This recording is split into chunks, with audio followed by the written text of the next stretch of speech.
Good morning, everybody. I have a guest, a special guest,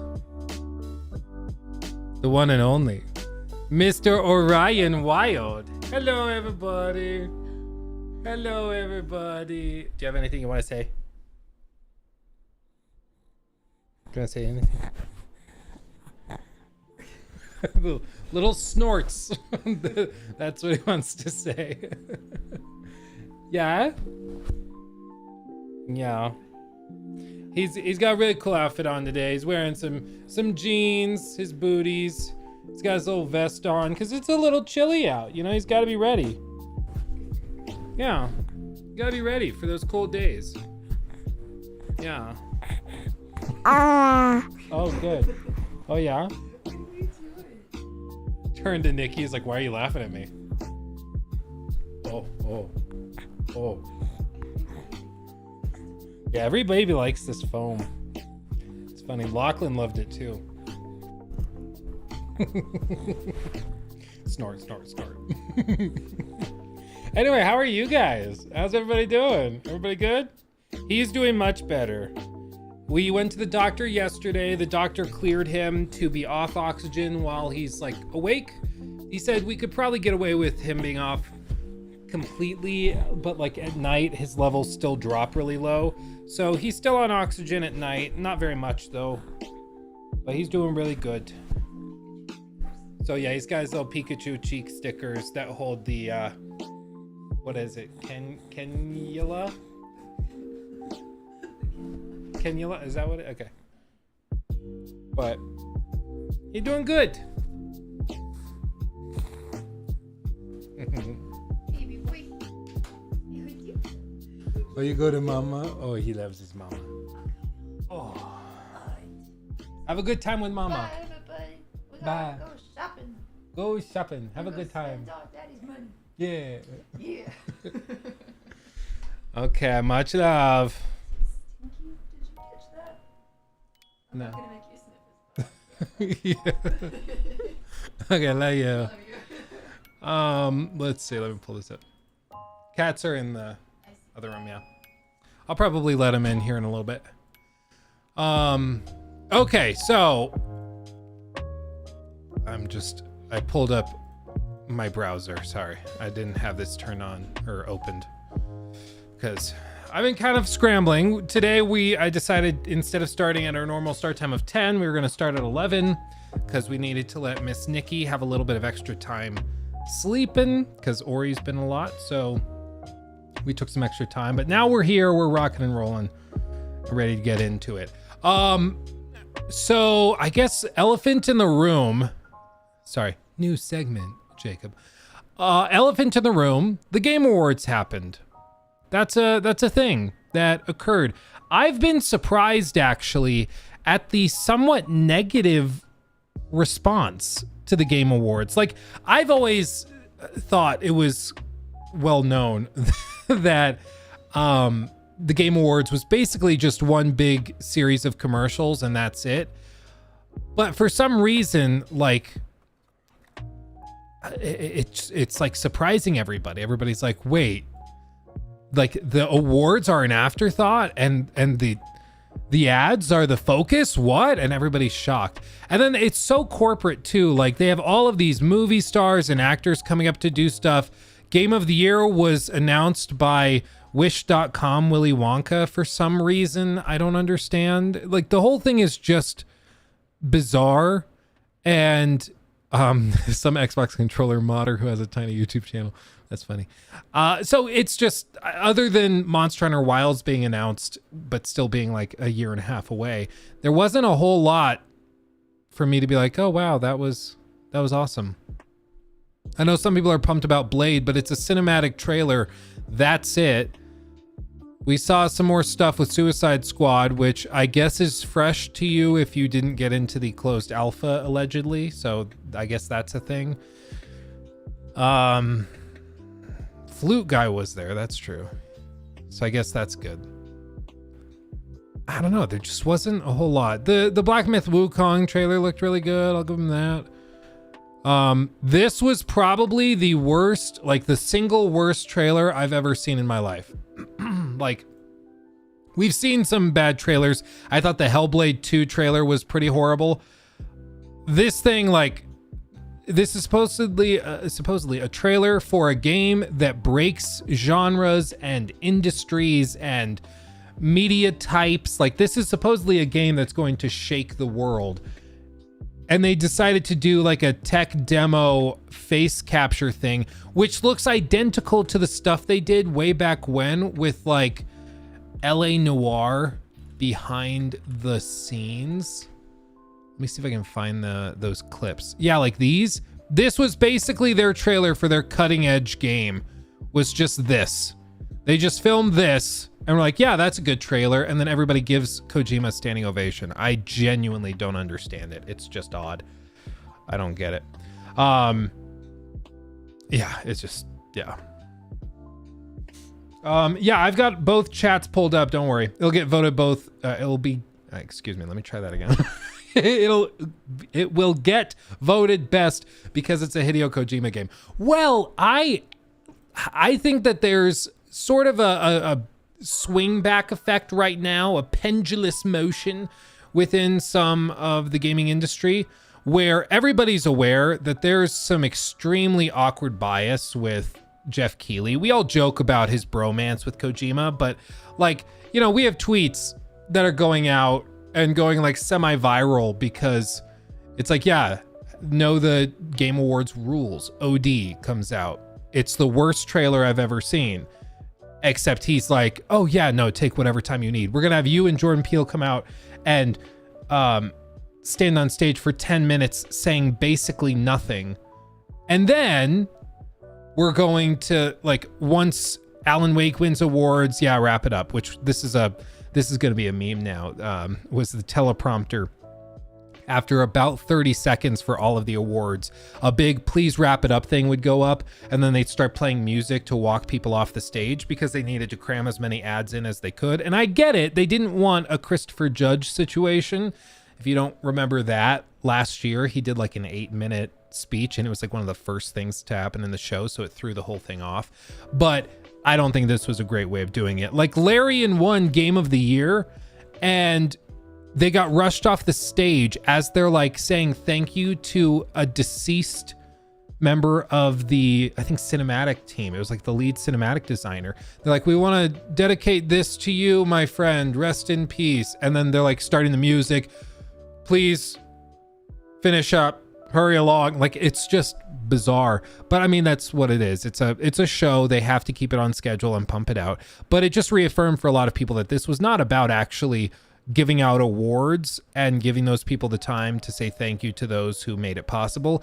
It's about shoving as many commercials into a 3.5 hour show or 3-hour show, whatever it was, as they can. And it's just weird. And there were a lot of trailers. I'll give them that. There were a lot of announcements and things. One of the things that was perhaps, I mean, we had heard rumblings about this, but we hadn't actually seen it, was the new game coming from Hello Games, which, if you missed it, this was basically a trailer for what they said. I forget exactly how he phrased it, but it was basically No Man's Sky, but in reverse.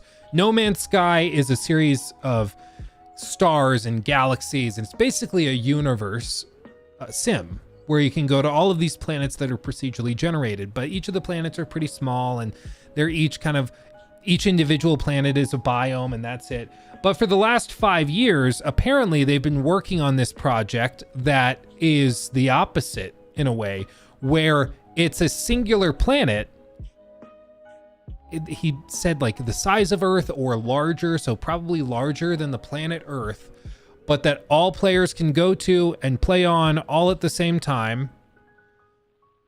And each of the areas on the planet are like its own microbiome, and so you can go, and the size of the planet, like the actual planet, hold on, the bit rate is really low. Oh, I bet it's because they just straight up took this from the stream. Is there another upload that's not horrible? This is a little sharper. Yeah, GameSpot's got it. I think IGN just straight up recorded the stream and then uploaded that. GameSpot looks like they have the actual trailer. But it's a cool idea. It's very ambitious. But again, like just like we saw with No Man's Sky, this is allegedly being developed by like 12 people. Okay. So like don't expect actual magic. I will say they've learned a lot. And I think that they've shown with No Man's Sky, they know how to build upon a foundation and help it grow. But this is something I would expect launches and it's pretty boring, and then over the course of like 5 years with tons of expansions it gets to the point where it's really cool. But at the outset it's like, oh, that's a cool technological feat. I don't know how that makes for a really fun video game, but I'm open to it. I'm interested. Because, I mean, they are actual, like what he said in the show was they're actual mountain-sized mountains, miles high, not video game mountains where it's like a couple 100 meters up. They're basically just big hills, but actual mountains. I will say this does have the No Man's Sky patented rock pop-in. If you haven't played No Man's Sky, you might not be familiar with it, but just like watch this field over here. You'll see the boulders load in. Yeah, see all those. That's classic No Man's Sky. But it's an actual planet-sized map. At least that's what they're talking about. So that was at least interesting and a little novel and different. It's called Light No Fire. And as for when we see it or hear about it, who knows? Who knows? I have no idea.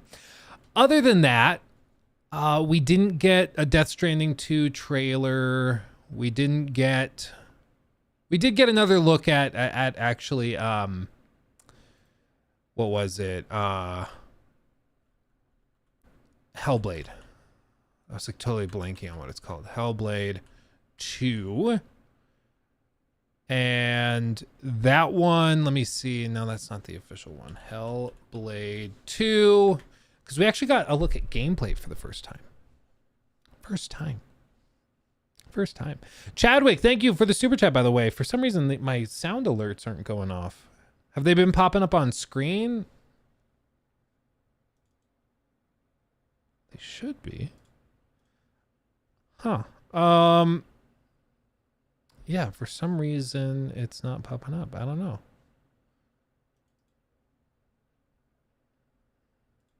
That's odd. Okay, huh. Let me try just resetting like the cache. Refresh cache of current page. There we go. We'll see if that fixes it. But Chadwick, thank you for the $4.99. Like to see your praise of Cyberpunk 2077. Never had a game hit me like it does. Yeah, I mean, they've the fact that we thought it was done and it was already really, really impressive what they had done, and then we got even more is even crazier. Like, it was just wild. Jurassic Park Survival. No, not talked about that either. Let me pull that up in another tab too, and we can touch on that, because that was one that that was a surprise. So I will say that was very like, oh, okay, I'm paying attention. So let me pull that up. Okay. So this one, GameSpot, here we go. So this is Senua's Saga Hellblade 2. And This place of fear and fury. as of like so far, we've only really seen cinematic stuff. We haven't seen actual gameplay. The heartbeat of the lost ones. But that changes here. I can feel them on my skin.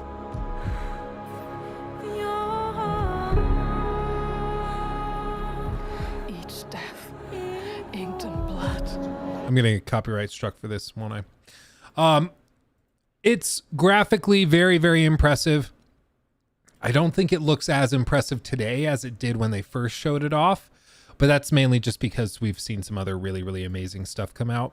But we saw actual gameplay. It looks like your standard Hellblade combat, really punchy, but not overly complicated. Mostly about, maybe light, heavy attack, and then some parries. It doesn't look like they've done a whole lot other than new animations and stuff like that for parrying stuff. But it looks like it's probably going to be Hellblade like we got last time, but just with some knobs cranked, and that's good enough for me. It's a cinematic experience first and foremost, and that's what they seem to be able to deliver. And so this is one to keep an eye on. And as they show more, I mean, there's just tons of wacky, crazy stuff, but they gave it a 2024 release date, probably holiday. Xbox's goal is to have one release every quarter, like one big release every quarter, and this would be one of them. So I would guess that this probably slides into that fall or winter slot, which I think is a good spot for it. Doesn't this look like a game you want to just curl up on the couch and play? You know, just curl up on the couch, nice and cozy. Yeah, the video compression doesn't do it justice. The texture quality is crazy.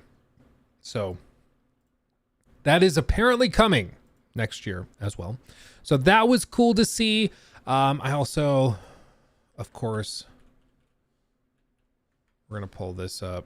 We'll watch this right after we do this one. Okay. The other one that was very surprising was also this Jurassic Park Survival. I own an island. They didn't hold out very long. They were just like, yep, here's the theme music. There's that. It's all pre-rendered cinematics, so they put that on the text, pre-rendered footage, you see. So none of this is actually running real time or anything, but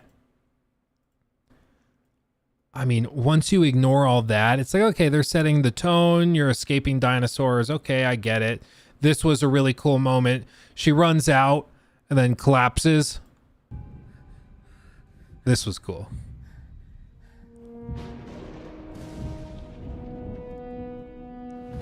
Isn't that awesome? I think that's pretty cool.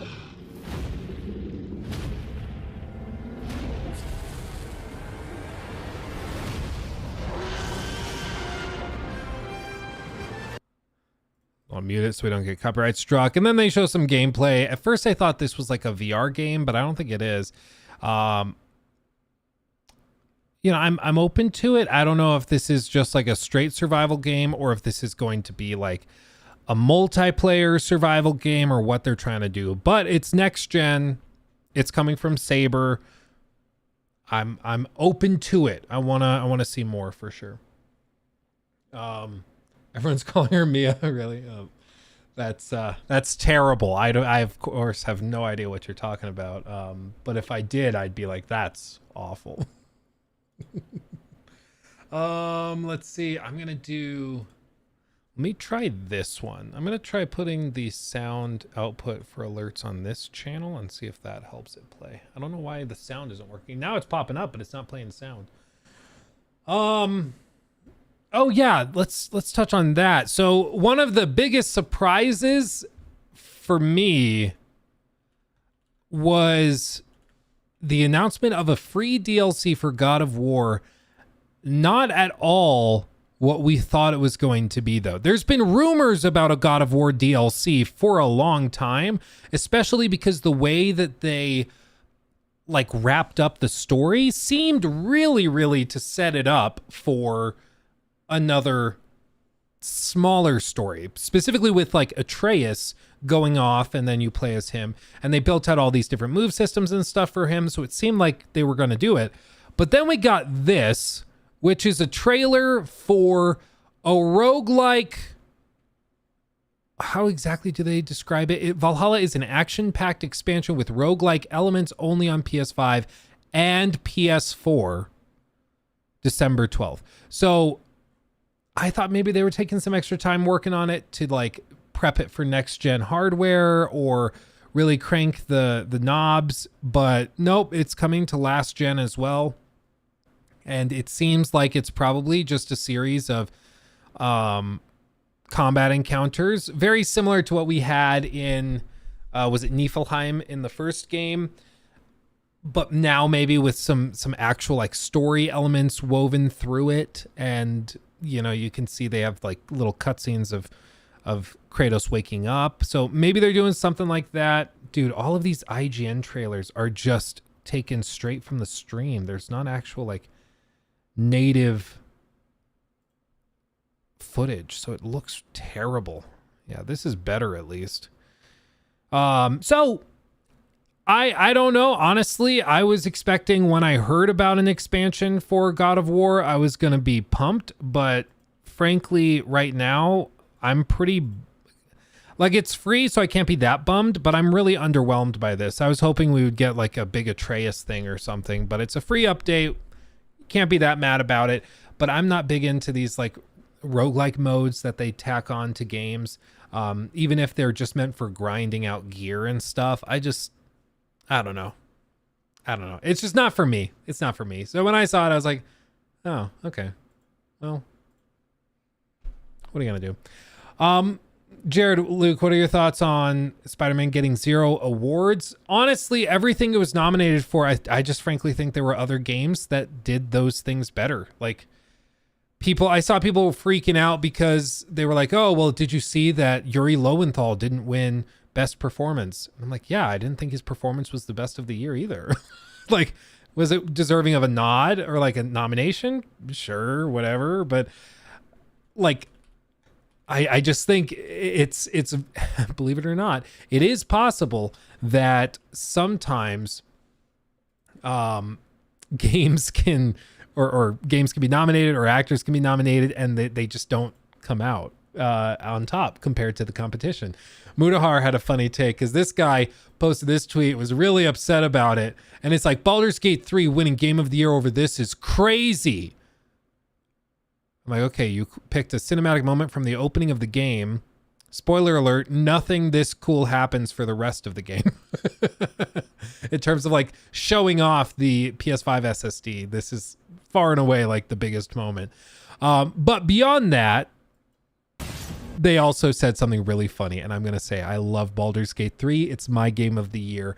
I love it dearly. This is, I think, hilarious though. Like, come on. That's a little funny. Okay, I'll give you that. That's a little funny. Oh, that's okay. So this guy was very upset about Spider-Man not winning Game of the Year. And Mutahar was just like, yeah, because it's a better game, lol. And it's just, I don't think Spider-Man 2 was like a bad game. It's just, it came out in a year with some generation defining games that were just shockingly good. And those games got the awards over Spider-Man, which was a comparatively very safe sequel that didn't do anything that crazy in comparison. Like, Baldur's Gate 3 will be talked about for 20 years as people keep pointing back to it as the standard of what these RPG games can be. And Spider-Man 2, I think, is just going to be tossed into, oh yeah, it was another Sony exclusive third-person adventure game. Yep. But you could swing and you could play as Miles too. Like, it's just, for me, it just doesn't quite do what it needed to do to take over all of the awards. But so there was that. People pretty upset about Spider-Man. I don't think it's that outrageous. I think it was pretty predictable that it wouldn't beat it out. Let's see. Oh yeah, Skull and Bones deep dive trailer. I am hopeful. I can't say anything too specific, but I'm hopeful that I get my hands on Skull and Bones relatively soon. And if I do get my hands on the game relatively soon, we might just do that on stream, and then you guys can see what the game is actually like in real time. Allegedly. Hypothetically, of course. So we'll see if we can get to that. Let's see, what else? Xbox took home a few dubs. I mean, they announced, well, there was one really weird thing. They did announce some big stuff that I think at least show that they were present, which is more than I think could be said last year. I mean, like last year and honestly a few years before that, they just never, excuse me, as I belch, they never could really get their feet under them. And what was kind of odd is like they announced this Blade game, which is their big Marvel title coming from Arcane Lyon. And it seems interesting, but they also have not said clearly that it's an exclusive. They didn't put the Xbox branding on it. They didn't do any of that. So it makes you wonder, did Marvel require them to make it multi-platform? You know, like, is that what they're doing? It's a little surprising. They still like won't really talk about it. So, yeah, Xbox Wire simply links to a story about the announcement on Bethesda Net, which also doesn't include any specific mentions of Xbox in it. You can contrast this with the Bethesda Net story that followed the announcement of Redfall back in 2021, which features multiple mentions that not just that the game was an Xbox Series X and S and PC exclusive, but also that it would be coming to Game Pass day one. They reached out to Bethesda in order to ask if Blade was an Xbox console exclusive, and they declined to comment. What? Xbox owns Arcane. Their last game from another team under their umbrella, but their last game, Redfall, was an exclusive coming to Game Pass day one. But with this one, they're not just like not mentioning it, they're declining to comment.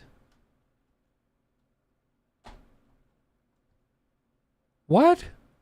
Is it not really weird? Like, it's just strange to me. It's very strange. I can't think of an example of another game that's been announced like this where they just refuse to say specifically what it actually is. And so, like, maybe it's still being negotiated. Maybe.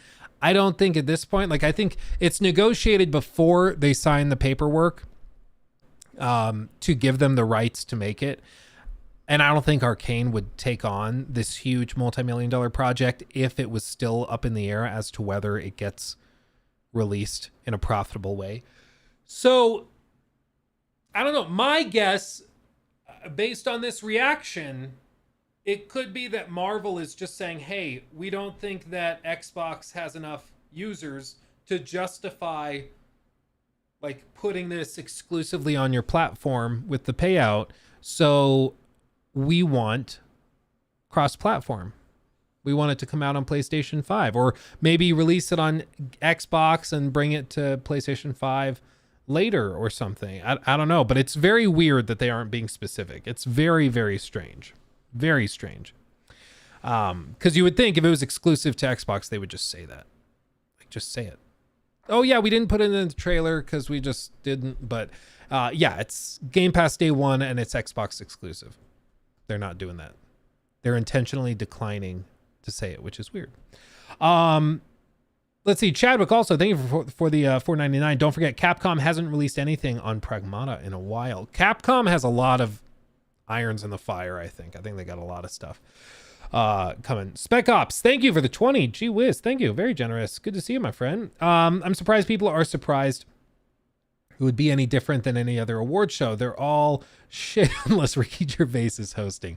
Yeah. I mean, my frustration with Jeff Keighley, the almighty Dorito Pope's in chat, everybody, is just that I think he has done a really good job of making the gaming industry much more mainstream. And he tries very hard to do that because he got started in like TV and journalism in that sect. And so he brought a lot of that expertise and those connections over to the gaming space. And I think it's been really good for the gaming industry on the whole. But the downside is that the reason he's like a multimillionaire is because he knows how to get all these ads, stuff them in, and then get this company to pay me to promote this mobile game. And then we'll get Epic to pay me to put the Lego Fortnite thing in the trailer, and I'll splice it in here. And he's very, very good at that. But the tale of the Game Awards has always been that it just they can't ever figure out the right way to balance it, because either there's way too much music and just random bands playing music no one's ever heard of and never will look up because it's not that great, or they have a bunch of strange Hollywood tie-ins. And that's the thing that like frustrated me. I went to E3 2019 and let's see, Todd Howard, Elon Musk 19. And I was at this panel in the audience, like, I don't know, maybe like 40, 50 feet away from these guys. And what was really strange is, like, just before this, a panel or two before, Troy Baker had hosted the panel. Yeah, you can see my old video on Todd. I was blown away at how good Troy Baker was at hosting a panel. Shocker. I mean, he's a performer, but he was able to just tie all these people in, keep them engaged, kind of command the stage and the space. And he made it very enjoyable to sit through some of these panels with people that were otherwise pretty socially awkward. Jeff Keighley is no better. I mean, the thing is, we always joke that it looks like he's dropped his charisma and his stage presence because he's constantly like staring at the floor. He's very, very awkward on stage. And every time there's an opportunity to meet a celebrity, he pushes everybody else aside so that he can be the one to meet him. And it kind of started to feel, especially after this, that this was basically just one big excuse for him to meet rich and famous people. And that's what the Game Awards has kind of turned into as well. He just has, sees the opportunity to bring on whoever he can manage to, from Hollywood that might be famous or rich, and then has them come on and he gets to meet them, take pictures and stuff, and then move on. Like it's not about what makes the best show. It's about what allows Jeff to get the big paycheck and to meet the famous people. And that for me is kind of frustrating, because it's like, if you really want the industry to continue growing and improving, I think you should prioritize what's best for the industry. And the Game Awards, which honestly is to hire a host like a Troy Baker, you know, maybe make fun of him for the NFT thing, but hire like a Troy Baker, or get like a PewDiePie or somebody to come on, host the awards, just like the Oscars or anything else. They can poke fun at all the cringe stuff going on, but do that. Let the performers and the people that specialize in presenting and being in front of an audience do that. And then Jeff can be in the background doing what he does best, still getting the big paycheck.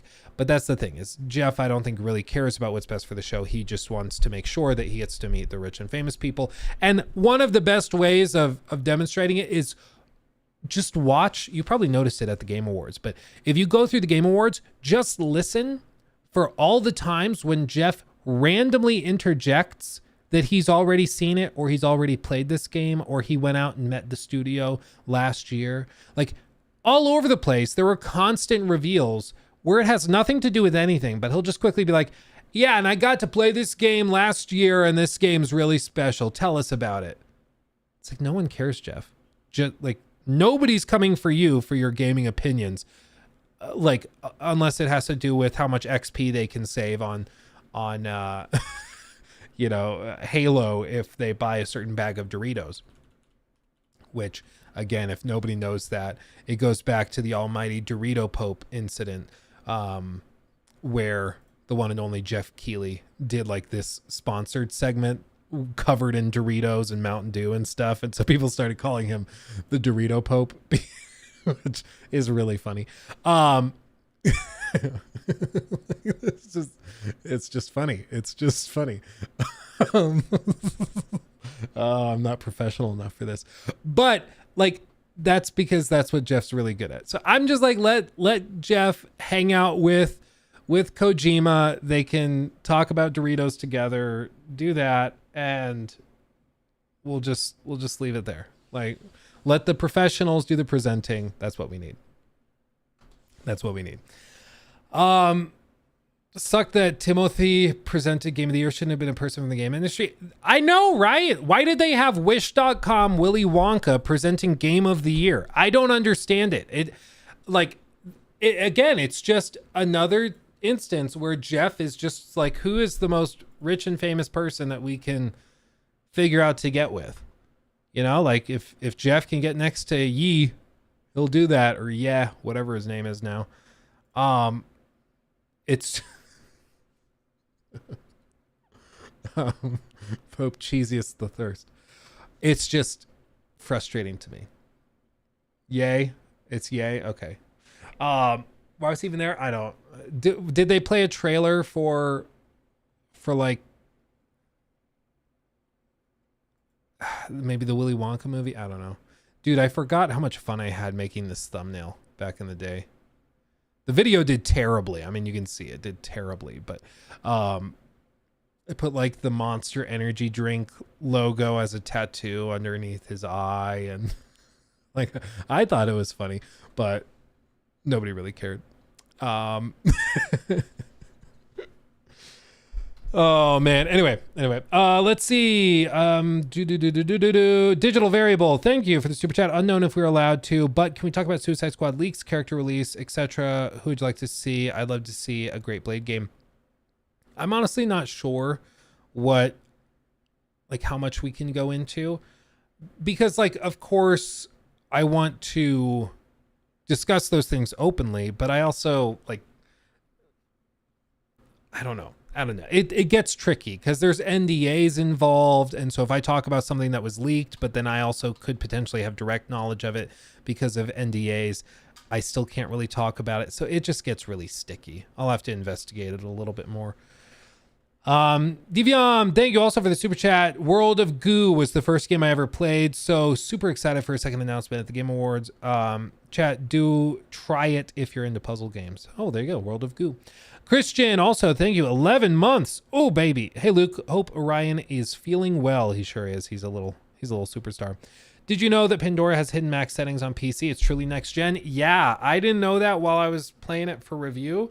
But seriously, like, Digital Foundry has done some videos on it. It is crazy what you can crank Avatar Frontiers Pandora to. Like, it is one of the most next gen games ever in terms of world and what you can crank it to. It's really cool.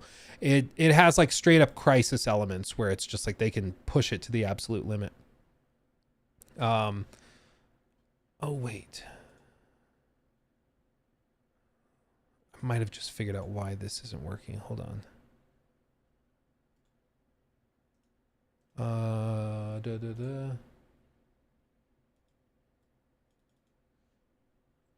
Control audio there. Okay. I think that will allow the audio to play. I think that will help it now. Okay, what else do we have? Cavecast, thank you for the 10. Hey Luke, as a content creator, what is your biggest challenge right now? Also, thoughts on the new Jurassic Park game. Hope you're doing well. Thank you for all your hard work and dedication. Thank you, my friend.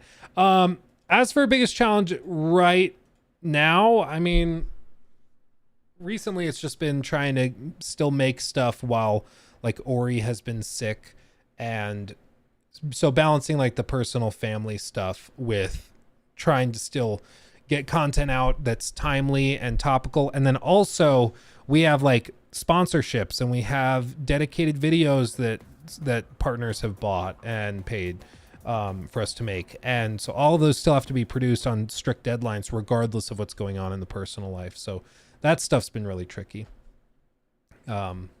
personally. But, you know, woe is me, Luke. You know, you're getting paid to make videos on games. Suck it up, you know. Cody, thank you for the $4.99 as well. Hey, Luke, just joined a bit late. Happy for CDPR winning Best Ongoing Games. Thoughts on Spider-Man 2 going 0-7 last night? Any thoughts on God of War DLC? Yeah, God of War DLC, as I mentioned earlier, just it's not really for me. I'm going to play it. I'm going to see what it's like. But roguelike modes, I'm just never really that into, honestly. It's just, yeah. And hearing that it's also an expansion / DLC that's last gen compatible too, it's going to limit the scope. So it's just like, oh, okay, well. As for other stuff, let's see.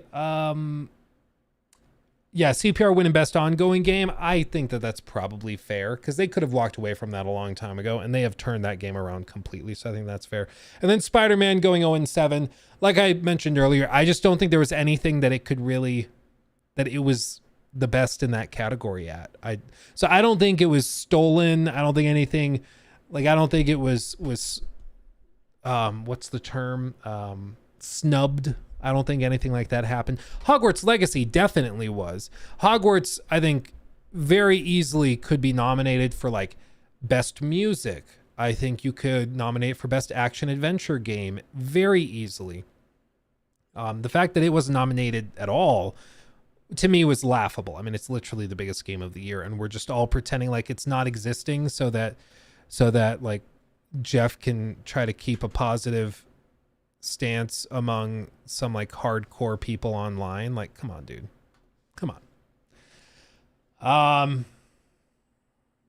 Let's see. Russell, thank you for the super chat. Luke, I'm begging you, just please spill all the beans on any rumors you might have heard about Ghost of Tsushima PC port release date. Honestly, I have not heard anything. I haven't. Canadian Oddball donated 10 Canadian dollars through Super Chat. As somebody who finds D&D overwhelming, is Baldur's Gate 3 worth trying to get into? Heavily intricate RPGs can be stressful, lol. It is, and I'm saying this from direct experience, it is a very, it's almost like a gateway drug to D&D. Like D&D is very daunting. Like you sit down, you try to play it, and it's like, oh my god, like what do you mean roll dexterity with advantage and a dexterity modifier? Like what on earth are you talking about? That's really intimidating. But Baldur's Gate makes it approachable. It handles all of that stuff in the background, so you just get to enjoy like the exploration and the storytelling.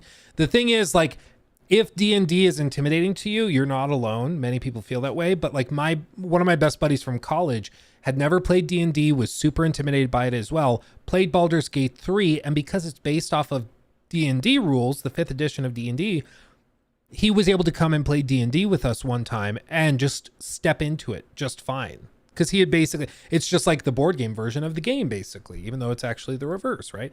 So it's a great way to get into it, even though it's intimidating. And I think you'll find that it's not actually that complex once you get the hang of it. The one thing is, if you're not a fan of like really narrative heavy games, you will not like it. You just won't. And that's okay. It's not for everybody. But Baldur's Gate 3 is a game where you're going to be sitting and listening to conversations and choosing dialogue options, making choices in the story for hours and hours and hours and hours and hours. And that appeals to a lot of people because they like the choose your own adventure style game. But if you're somebody that prefers like the quick turnaround gameplay loop stuff, it's just not going to be for you. And that's okay. I just don't want you to waste your money on something that you were just never going to like. But if you like those intricate stories, it's a great way to experience it, truly. Yeah, and Rango, thank you for the 2 Fallout Show talk and Skyrim update. Yeah, we're going to watch something on the Skyrim thing. Through Super Chat. If money were no option, what would you do and why? Oh, like if I had endless amounts of money? I mean, that's the ultimate goal, is to get FU money, which is when you have enough money, you can just do whatever you want, whatever you're passionate about. What I'd like to eventually do is to be able to travel. I don't think I would always live in the States. I'd like to go live elsewhere. Like I've always thought it would be cool to live in the UK for a bit and to go and live where some of my family's from over there, just in another world. But I'd still be making videos. I want to make a game, stuff like that. Alphatron donated $9.99 through Super Chat.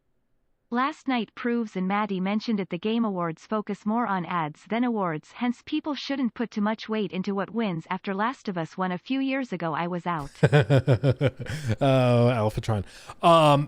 I mean, my thing is that the awards are selected and the winners are selected by a jury of people like Greg Miller, who I know is allegedly a games journalist. I still insist he is a lol cow in his very early stages. But I mean, there's people like that. It's people like Jeff Keighley, people that want to keep these corporate relationships positive and stuff. And again, like the best indication of it is that they tend to follow whatever the trend is in terms of popularity. And so if it is taboo within the industry to praise something like Hogwarts Legacy, they'll just pretend it doesn't exist. Even though tens of millions of players played Hogwarts Legacy and really, really enjoyed it, they're just going to pretend like it didn't exist at all. which is why to me it's like, okay, so we're being silly now. Like that's what we're doing. If we're just going to pretend like it's not there. It's the same thing with like like the Oscars pretending that some of the biggest movies of the year don't exist, like Avengers Endgame, just pretending like that didn't exist. I don't know if it got nominated for a single thing at the Oscars. I'm not sure. But all those Hollywood types just pretend like this thing doesn't exist because they think it's cringe or because they don't like it or whatever else. And I think that it just betrays that this isn't actually about what is the best video game or best film of the year. It's just about patting ourselves on the back when we do something we think is good. And it's just surprising to me that all of a sudden this year people kind of woke up to how corporate it's become. It's been this way forever, and it's only gotten worse year after year with all of these mobile game ads kind of shoveled in and random little announcements here and there. But it's no surprise to me, but for some reason a lot of people feel like they just woke up to it, which is surprising. Yeah.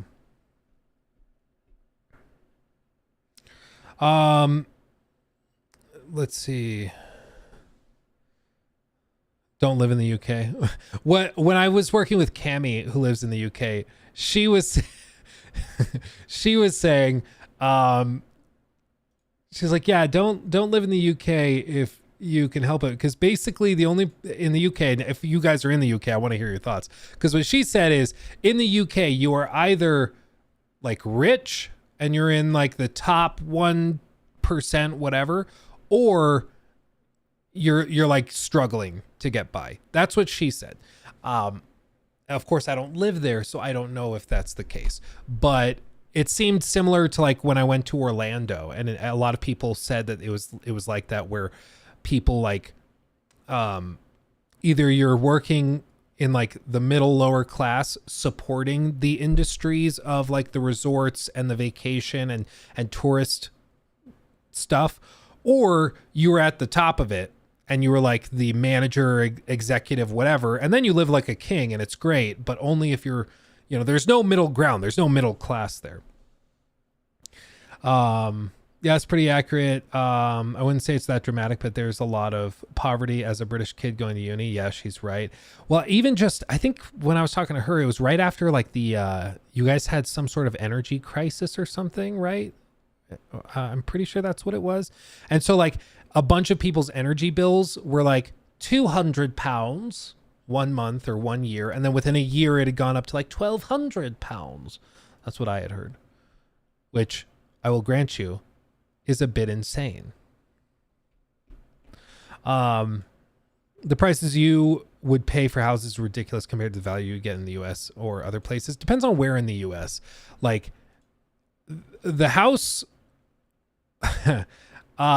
your standard house in the city that I live in, like average sale price of a home, I think like 5-6 years ago was around like $350,000, roughly, maybe give or take 25,000. Today, and I'm saying this because I just bought a house and I'm painfully aware, today the average sale price of a home is like 520,000. Like it's gone up almost $200,000, which is a crazy increase, well over 50%, just because more reasons. So like certain parts of the US are freakishly expensive. But that's just, yeah, inflation ruins everything. Shocker. You can't print free money and expect it to just not affect anything. Inflation's a bitch. And then also the fact that interest rates were so stupid low, it allowed a lot of people that normally wouldn't be able to afford to buy a house. It allowed them to buy a house, which caused the prices to get bid up. And I mean, it's what happens when you have 10 houses, but 100 buyers that all really want to buy a house because rates are so low. It's going to bid the price up to the point where it's way more than it should be, but it's where the market decided it's going to be because of where the supply and demand was.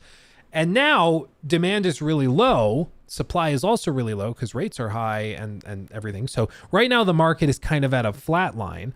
But the second they start cutting rates in the next few months, because they've already said in the US they're going to be slashing rates like 6 times in the next year. Once they do that, you're going to see, again, a flood of buyers come into the market, and it's just going to bid stuff even more. So people are like, it's not sustainable. The market's going to crash. I have a degree in corporate finance. I'm telling you what, this gets a lot worse before it gets better. Housing prices are only going to get bid up from here. If you're thinking in a year that housing prices are going to be lower, I don't think so, man.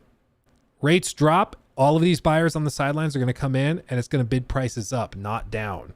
That's economics 101. It's like basic economics. And so I think it gets a lot worse before it gets any better. Honestly. It's very cyclical. Yeah, it's not magic. Like supply and demand is really straightforward. It's just like, this is how it works. This is just how it works. You know, like for the housing market, if demand and supply cross at this point, the quantity of houses available versus the actual like demand crossover with the demand and the supply, it's going to land at equilibrium no matter what. It's going to eventually happen. It's just how the market works. And I mean, again, you can see like supply shortage, you should see things drop, but this is assuming that like demand stays stagnant. But that's not what's happening. Like when you have interest rates changing, all of these lines move and the equilibrium moves as well, and not in the favor of most of these people that are sitting on the sidelines, unfortunately.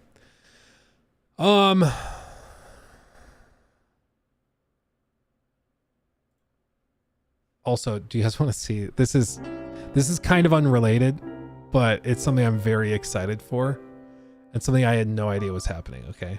I'm going to show you. Let's see. Chapter 8 is now a red flag. Thank you. PPL wake up when personally affected. Most PPL liked Hogwarts or can admit it was beautiful. PPL saw games still broken, Skylines, Jedi, being nommed. Can admit beautiful, people saw games still broken, Skylines, Jedi being nommed.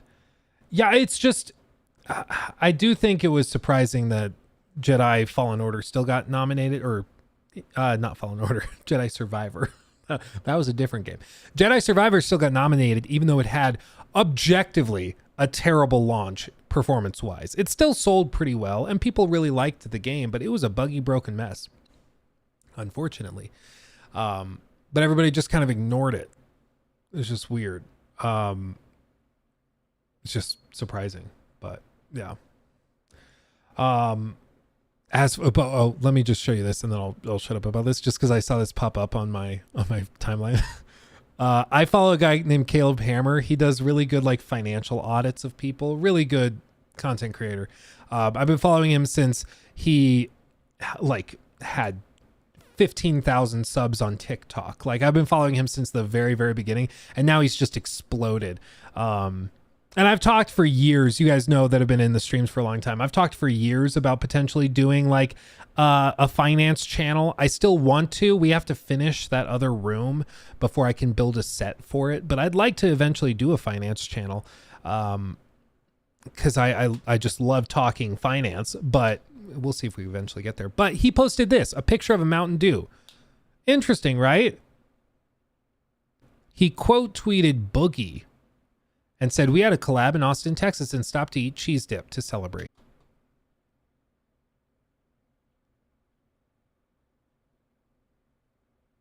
Oh. Apparently, Boogie went on, and this guy is known for like tearing into people for their financial stupidity. Like tearing into them. Little did I know that about 10 minutes after this photo was taken, Sir Caleb Hammer would have fully and utterly devastated and humiliated me. Dude was an asshole about it, but he was right. That's amazing. And then he says, "Let me tell you, the debt is worse than you thought. The spending is worse than you thought. And what was never said before, not even paying his taxes. If there was any YouTuber that needed an audit and a good old yelling at, it's Boogie." This is going to be an episode worth watching, I'll tell you what. Because he requires them to send like bank statements and credit card statements. Like he goes through purchase by purchase Judson by purchase. Watkins donated $4.99 through Super Chat. What you thought about Game Awards last night? Best part for me was they dropped Baldur's Gate 3 and the finals to Xbox last night. Yeah, no, I was surprised they dropped it out of nowhere. For me, it was probably Monster Hunter Wilds. I'm very excited to see that. We'll look at a trailer in just a second. Because I thought it was really cool. BNS also, thank you for the super chat. Hey Luke, you were right about Suicide Squad. Played it and it was horrible. The performance was mid and graphics were horrible. That's interesting. That's interesting. I can't be very specific on my opinions about it for a handful of reasons. But let's just say I've gotten a number of messages very similar to that one from people that say they tried it. Which I thought was interesting, but interesting. But then like, look at this. Boogie then tweets out 35 minutes ago, they fired me for eating French fries on the job. So he went to In-N-Out while he was in Texas. I promise you he cannot afford to buy a single fry right now. I'm terrified he will never change. This is the thing. Like Caleb will sit down and just straight up like yell at people for being insane financially. And like, let me see. Oh wait, why isn't it playing? Where's audio? There. What? It's a month ago. You better know what the f says. $742. I'm trying to remember. I'm trying to remember. How do you not know what you walked into Best Buy and spent $750,000 on? No. What was that? What was that? Basically 10% of what you made. Dude, I'm trying to remember it. I can't killing remember. me. I can't remember. I How? can't remember. What did you need to buy? Was it a phone? No, because that's finance. No, Was it no. a computer? No. TV? Bird fees are the scooters and Chick-fil-A and Steam games. And okay, so Steam games, did you get like a computer part or monitors or something? No. Or keyboards? No. Oh my gosh. Best Buy said And so he'll do this where he goes through their financial statements line by line. And like sometimes some of the people are a little they're desperate to A hire little right now. If unhinged. any industry is desperate to hire, it is service. And how long do you think I'm gonna last there? What does that mean? In terms of get fired or you existing? Yeah, until I like raise an issue and then. Well, and if you then, decide to and be then, a big boy and take care of yeah. yourself, Well- you'll last there for a while. maybe. What is maybe? I just know somebody's going to be like, oh, you think you're a smart kid. And I am. I have a degree in information systems. So if I see a way to improve something, I'm going to suggest it. And Why then you they're brought going up this degree in they're gonna- information systems that no one cares? We don't What did care. I spend that time on, man? What did I do? What? Why do I have a degree in information systems if nobody cares? We don't. No. We don't Why do I care. even have it? We don't. Should I go back to Texas Tech and just give it back to my professors? Be like, nobody gives a shit. Okay, so it's exciting Yeah. to you, but in the real world, It actually does matter. Like, I've accomplished a lot of things with it. but because of the degree or because of yourself, they're desperate to hire. so awkward. But he's going to be, apparently he already did, interviewing Boogie and breaking down Boogie's finances. And I cannot wait.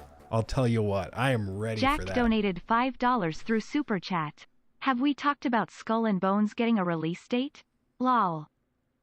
We did actually, because it leaked ahead of time. Yeah, early, I think February 16th is the date. We'll see. Russian 007 donated $4.99 through Super Chat. Really funny to me, whole commie guy went after Yannick about some ish that happened 6 years ago, but Hassan gets a courtesy call for an L-level meme. Yeah, I don't know. I try to just stay out of the drama if I can help it, because none of it's enjoyable. But I try to like I said earlier, you got to own your mistakes and try to be real about it. That's what I've tried to do. Like, not hide from it. I'm an open book about it. Like, yeah, I was a crazy person by my own standards. By my standards, I was in like a pretty crazy cult back in like 2016-ish. And I'm very glad to be out of it right now. And so it's awkward and weird to like have it brought up again. I think it's everybody's right to bring it up if they want to, but I mean, just think like if you ever did something really cringy or crazy, or you believed something that now you think is insane or detestable, and then people like bring it up, it's always like, yeah, I don't like thinking about that, because like I'm embarrassed and ashamed that I ever thought that way, you know? It's just a whole thing. It's a whole thing. He got a participation degree. Well, it's it's when people are like, no, I shouldn't be, because basically the guy in that video is like super broke. He has no money. He gets all of his money from mom and dad. They still, at like 30, 40 years old, they're still giving him checks to like live and exist, because he can't hold down a job, because he thinks he's so brilliant that every time he gets a job, he tries to like lecture his bosses on how to do stuff. And so he gets fired for insubordination. And then he's like, well, I'm a smart guy. I have an IT degree. I have this and that. And Caleb's like, nobody cares. You're hired to do X job. Do X job. It's not your job to come in and be like, well, if you swapped out your printers with these other cables, maybe the printing speed would increase because the signals would transfer faster. Nobody cares. Shut up and wait tables. You know, like... just don't. Just stop.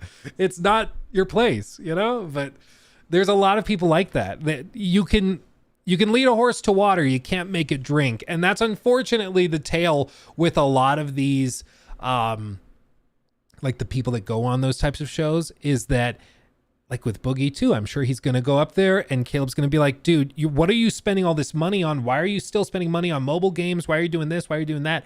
You cannot afford it. Stop it. Sell your house, do this, take the money, go move to an apartment. This is what we have to do.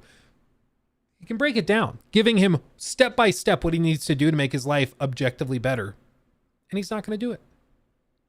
Because a lot of these guys, they don't actually want to make their lives better. They like being a victim in that space. They like always being the underdog because it justifies their laziness. And that's what's really heartbreaking. Because you can't force somebody to just put their head down, work, and fix their life. You can tell them that's what needs to happen or how they should go about doing it. But if they want to just be like, woe is me, I get fired from every job because nobody wants to listen to my great ideas. It's like, nobody cares. We've all worked jobs we hate, and we put up with it, and then we shut up just to go in there and get the paycheck, because that's what we had to do to make ends meet, provide for ourselves, our families, whatever. You're not that special, okay? Like, you're not that special. Did you see the episode of The Lifestyle Coach that earns $100,000 a year for 25 hours a week, yet doesn't have time to cook for herself? Yeah, I saw that one too. There's a lot of people that say stuff like that, where it's like, I just don't have time. That's why I eat out every meal. What are you talking about? You do. Like, you don't need the Audi R8. Nobody does. You'll be fine. Also, Major Ben Gaming, thank you for subbing with Prime on Twitch. So, yeah. Luke, I saw an interview with Bear McCreary. Bear McCreary says he plays God of War with his daughter. Is there any games you could see yourself playing with your kids once they're old? Oh yeah, I mentioned this last week. I really want to play like the Lego Star Wars games, like the OG ones I played when I was a kid. I really want to play those with Lachlan. I think that'll be super fun. So yeah, that's one where I want to do.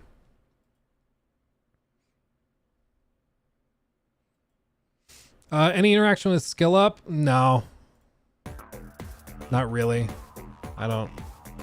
He's said, like, over the last couple years, he's always been very weird to me. Canadian Oddball donated $10 Canadian through Super Chat. I don't have a problem with him. I fired up RDR2 the other day on PS5 and thought they released a next-gen upgrade. Turns out they didn't. It just holds up that well. Do you think they'll remaster it properly? Yeah, that's Rockstar for you. I don't know. They're so weird with long-term support of their stuff, unless it's Grand Theft Auto. Like, maybe I think it's an easy grab of cash if they were to do it. Like, they do a next-gen version that's maybe a $10 upgrade fee or something like that. I think it'd be a no-brainer. But apparently the problem is that Rockstar doesn't like to do any of their own remasters. They consider it to be beneath them. So they force Take-Two to send it to outside teams, but we've seen how that goes. So then it's just a matter of, okay, well, how do you get the game improved? And it's basically whenever Rockstar or one of their teams feels like they can justify the time. And I don't really see that happening as they get closer to the launch of GTA 6. So I'm not expecting any next-gen updates or anything. At least not until like 2026 or something. Like maybe then we'll see something.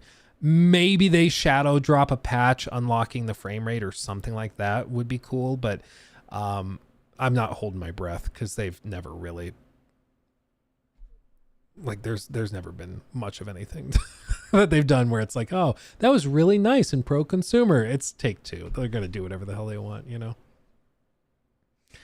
Bro, you genuine because you were being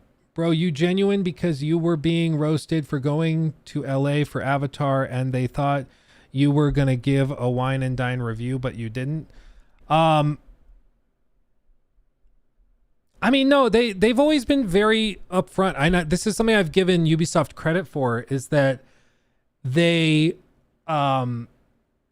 like I've torn Ubisoft games a new one many, many times. I called their last big one Assassin's Creed Valhalla, or sorry. Assassin's Creed Valhalla. I called that a travesty of open world design. And they still like send me review codes, invite me to preview events. Like they have pretty thick skin. Whereas some other companies I've been pretty harsh towards, all of a sudden they stop responding to emails when you call their game like a disaster, or when you poke fun at how they design something, you know. So Ubisoft has always had really, really thick skin. And I think that's to their credit. So they took us out there and, you know, they gave us access to the game and they let us talk to developers and stuff. But, and I think based on what they showed me, there's a lot of cool stuff that they showed, but there were also some problems, and there were things that I thought didn't seem to make a lot of sense, like the doubling down on like the cooking system, when that didn't really seem to make a lot of sense, that was the core of the gameplay loop when nobody really wanted to engage with it, you know, after trying the game. So like there were some problems that we talked about. And then in the review, you know, I played the game and it's like, yeah, it's okay. It's fine. It's not going to win any awards, I don't think, for game design. Graphically, though, I think it's stunning in a lot of ways. But that's why I said in my review, like half of it feels truly next generation, and then the other half feels like it's in the PS4 gen, because like the constant fade to blacks between cutscenes feels very last gen. But then the crazy density of foliage and the world design, like all of that stuff feels great. And like it could only work on this PS5 and Series X. So it's just really, it's a weird game. It's like 1 foot in the door, 1 foot out of the door. And so it's just, it's an interesting thing. The issue I had with the early Avatar impressions you had was all the skepticism was gone and it felt like hype. The review was way more balanced. Yeah, well, Nethstar, and I appreciate the feedback, because I thought, and maybe it didn't come through this way in the video, I thought that I was, at least what I was trying to do was toe the line between like, this is the stuff that I thought looked really cool and was really intriguing and interesting. And then at the end of the video, I kind of go into why I think a handful of those things, we're going to have to see how it actually is when we get the full game. Because I said, like, I wanted to test like the cooking system more, but they didn't want us to like record and show the cooking system, even though they said that was the core of the gameplay loop. So I wanted to talk about that, but we couldn't show it and really mess with it a lot in our gameplay preview. So I was like, we'll have to wait till we see the game. But what I saw there made me much more excited for the game, which is absolutely true. It's just when we got the full game and we actually got to play it, it's like, oh, these things don't really work that well together when you actually are playing it for hours and hours on end. But yeah, I mean, it very well could just be that it didn't like come through properly in the video. Sometimes that happens where I think like, what video was it? I did. Was it Starfield? Maybe it was a Starfield video like 6 months ago or something, where I did the video and I was talking about it. And I thought the video was like pretty negative towards the game, but a lot of people in the comments were like, wow, Luke's hyping up Starfield.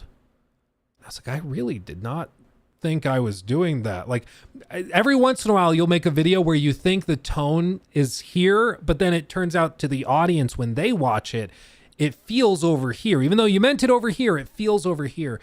And so every once in a while there's something like that, and it surprises me because I'm like, I didn't mean for it to come off that way.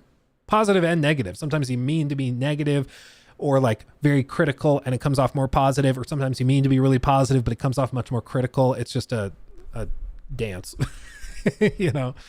The day before, DIY Unreal Engine Marketplace product, City Engine packs. But not saying that there's anything wrong with using assets from the store, but some shots of the pack are looking like actual the day before. Oh yeah, it does straight up just look like the day before. The takeaway from the day before is that, yeah, you're right, dude. It totally does just look like the day before. That's freaking hilarious. These are free, not free. This is like a $300 asset pack.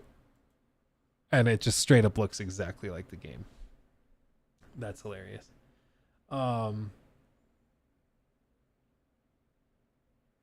So that's awesome. But yeah, the takeaway from the day before for me is just that it showed people want that kind of game, and it's just surprising we haven't gotten that kind of game. Like, just give us The Division mixed with like a zombie post-apocalyptic game, and give that to players with like decent combat systems and gameplay systems. That's all we really want. That's all we really want. It was the most wish-listed game on Steam because that's what players want, and it's just not what they need, or not what they were able to deliver. Like, players expected just that. They had 5 years to do it, and they just could not deliver it. Interior theater environment. Ooh, this has to be really old. This looks really old. Unique meshes, 42. I guess when you're actually here, it looks a little better, but the like lighting is really all over the place. I don't know. I'll spend forever looking at these things because there's some amazing artwork done and stuff that you can get in these packs. There's some great work by developers and designers, but I will just burn time digging into it because I find it really, really cool. So anyway, oh, you see, like this cyberpunk rooftop market environment. It's like somebody just designs this and then sells it for $70. You can buy it, put it into your game. Different shops, props, trashes, clothes, decals, shop props, barriers, modular walls, building structures, industrial props, all this stuff. Isn't that cool? But a lot of studios will do this kind of thing because they don't want to have to spend all the time making it themselves. So they'll just buy it from a platform like this. But when that's the entire game, is just that, it's a little harder to justify. Like spending actual money on it, you know, a little harder to justify. Let's see. They do have a game like that, but it's called DayZ. Yeah, well, people are like, I think they're looking for the big MMO, like the sprawling city that's also filled with real players. Like they're looking for something like that, and it's just, I don't know. With modern generation graphics and stuff, it just doesn't exist though, as far as I'm aware. Let's see. In Zero Russian, Alan Wake won all the best categories it needed. It was literally a phenomenal horror. Christopher Nolan mind bender with amazing VFX and art direction. Yeah, I mean, Alan Wake is just an acid trip of a video game in all the best ways. I mean, it's mad trippy. I still will stand by the stuff I said. Like, the detective board is not at all a detective board. It's basically just a clunky way of summarizing plot points for the player. So that was frustrating and disappointing to me. I think the combat is really underwhelming and disappointing, but the rest of the game is fantastic. 007 donated $4.99 through Super Chat. Alan Wake won all the best categories. But It was literally I just read that. And Mauer, also thank you for the super chat. This is the problem with pre-made assets. I'm not against them, quite the opposite. I like using them in my own artworks, but I always change it.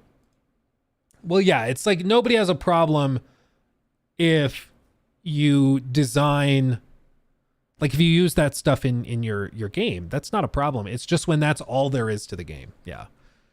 Like, hey, I made a video game, guys, and then it's just that cyberpunk rooftop and nothing else. And I sell it for $30.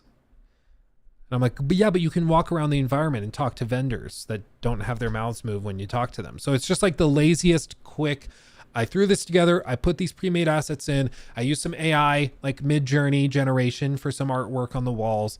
And then I sold it to everybody for $30. It'd be like, bro, this isn't a creative work. You just kind of bought something off the shelf, put it in here, and then said it was yours, you know? It's like if you went to a science fair and then your project was like an off-the-shelf from Hobby Lobby vinegar, baking soda, whatever, volcano. And it's like got the Crayola marker branding on it and everything. And that's your project. It's like, yeah, it's technically a science fair project, but it's one you just bought right off the shelf. You didn't put any thought into it, any care. I think you probably wouldn't win any awards for that, you know?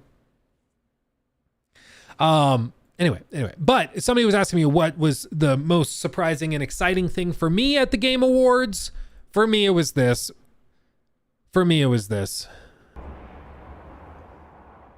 When I first saw this, I saw like the little creatures walking. I was like, oh, no way. Because I mean, we had speculated maybe this was going to happen. We were saying, oh, it's possible. And then I saw the guy writing,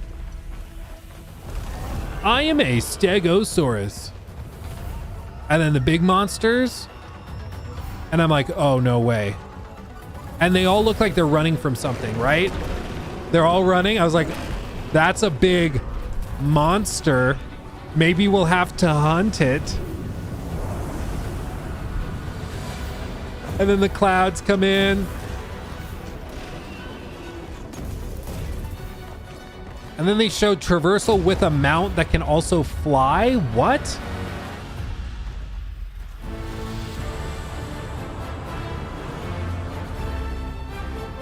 Capcom?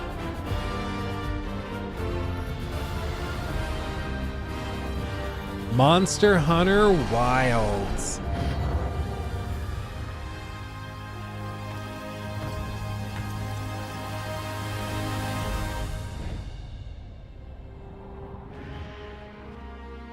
Man. So I'm very excited. Now it's still a year and a half away, most likely. Maybe early 2025. So maybe just a little over a year, fingers crossed. But I think there's a reason this was like their big final announcement. Monster Hunter World was a massively successful game, and it's what got me into the franchise. And shout out to my buddy Corey, because Corey has played Monster Hunter games since like way back in the way. By the way, Major Dookie Juice, thank you for resubbing with Prime. I don't think I missed it. I saw it. Thank you, my friend. But like he had played all of them going back to like the GameCube. And back in the day, apparently Monster Hunter was like pretty dang hardcore. So like if you played Monster Hunter World, you know that you have these big swords and stuff, and you use these to hunt monsters.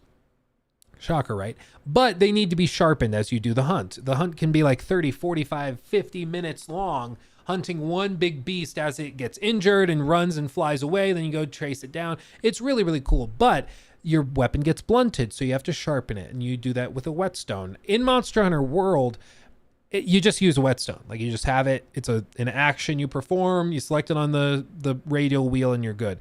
Apparently back in the day with Monster Hunter games, like with the OG ones, you had to like go to riverbeds and find a whetstone or maybe like craft it, and they would break constantly and lose effectiveness. And then you'd have to go, and every little bitty thing involved with hunting these creatures was like micromanaged. So it was very much a simulation game, but it was a game where like the people who played it almost all of them, but the average playtime was probably like 2,000 hours. If you played Monster Hunter, that was your thing because you had to like be an expert. But the level of detail that you can get to,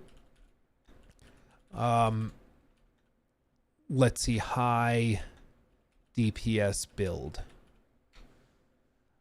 The level of detail people have gone to is crazy with some of these builds,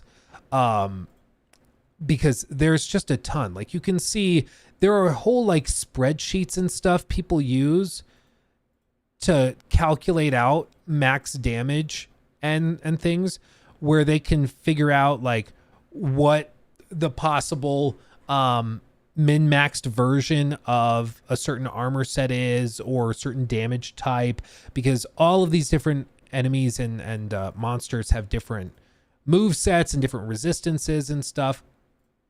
So like this one is, Hello everyone, Mimikins here. let's see, from Yonda Bear Gaming. Dual high blade, high DPS, stay sharp, 100% affinity, 5.0 DB mixed set behemoth armors. So like the level of effort people go to min-maxing these builds is just crazy. And this is super intimidating, which is why shout out to my buddy Corey. He helped me like get into this and walk me through it, because he had played it when it was really hardcore. This is considered extremely dumbed down for OG Monster Hunter fans. So I got into it, and I still to this day, when I'm feeling blue and I just want to do something that's relaxing, I go murder some monsters, and ooh baby, it's a good time. So if you have not played Monster Hunter World, I encourage you to try it. It is a very good time, and maybe you will become an addict like me, and when we get Monster Hunter Wilds, you'll be all the more excited. As for what we can take away from this trailer, honestly, not very much. It's not like they show very much. Like they show a monster, Radagon or whatever it is, a bunch of little grunts, a big open area. But there's not much to take from this other than the mount allows you to run around and fly and stuff, which is cool. My question is like, is this actually an open world Monster Hunter now? Because previously it's like you go to the Coral Highlands and that's its own little map. And then over here we have the forest and that's its own map. And so you can go to different maps, but they're not just one big world. People have been wondering if this next game is going to be an actual open world, like an actual world with a huge map and multiple biomes for you to go to. And when you want to go back to base, you actually have to physically travel there. And that's where you can do all of your maintenance stuff. And then you go back out to hunt and set up bases and stuff out there. I think it could be really, really cool and interesting to see. But as for whether that's what they're doing here, we just don't know yet. Like ecosystems. Yeah. It's like, can I just pull this up? Monster Hunter World maps. So there's like all of these maps. Stera, the Ancient Forest. Fextra Life. It's like the worst possible way of doing this. Monster Hunter World maps. Try that again. Maybe game 8. Do they have a good collection of maps? The Rotten Vale, Elder Recess, Wildspire Waste.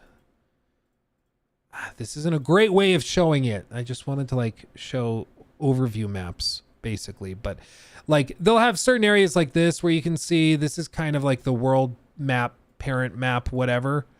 And then within that map, you go to an individual area and it's big like this. Like there's big-ish areas, but like it's not that huge. It's multi-leveled, so it's really vertical, but there's not a ton there.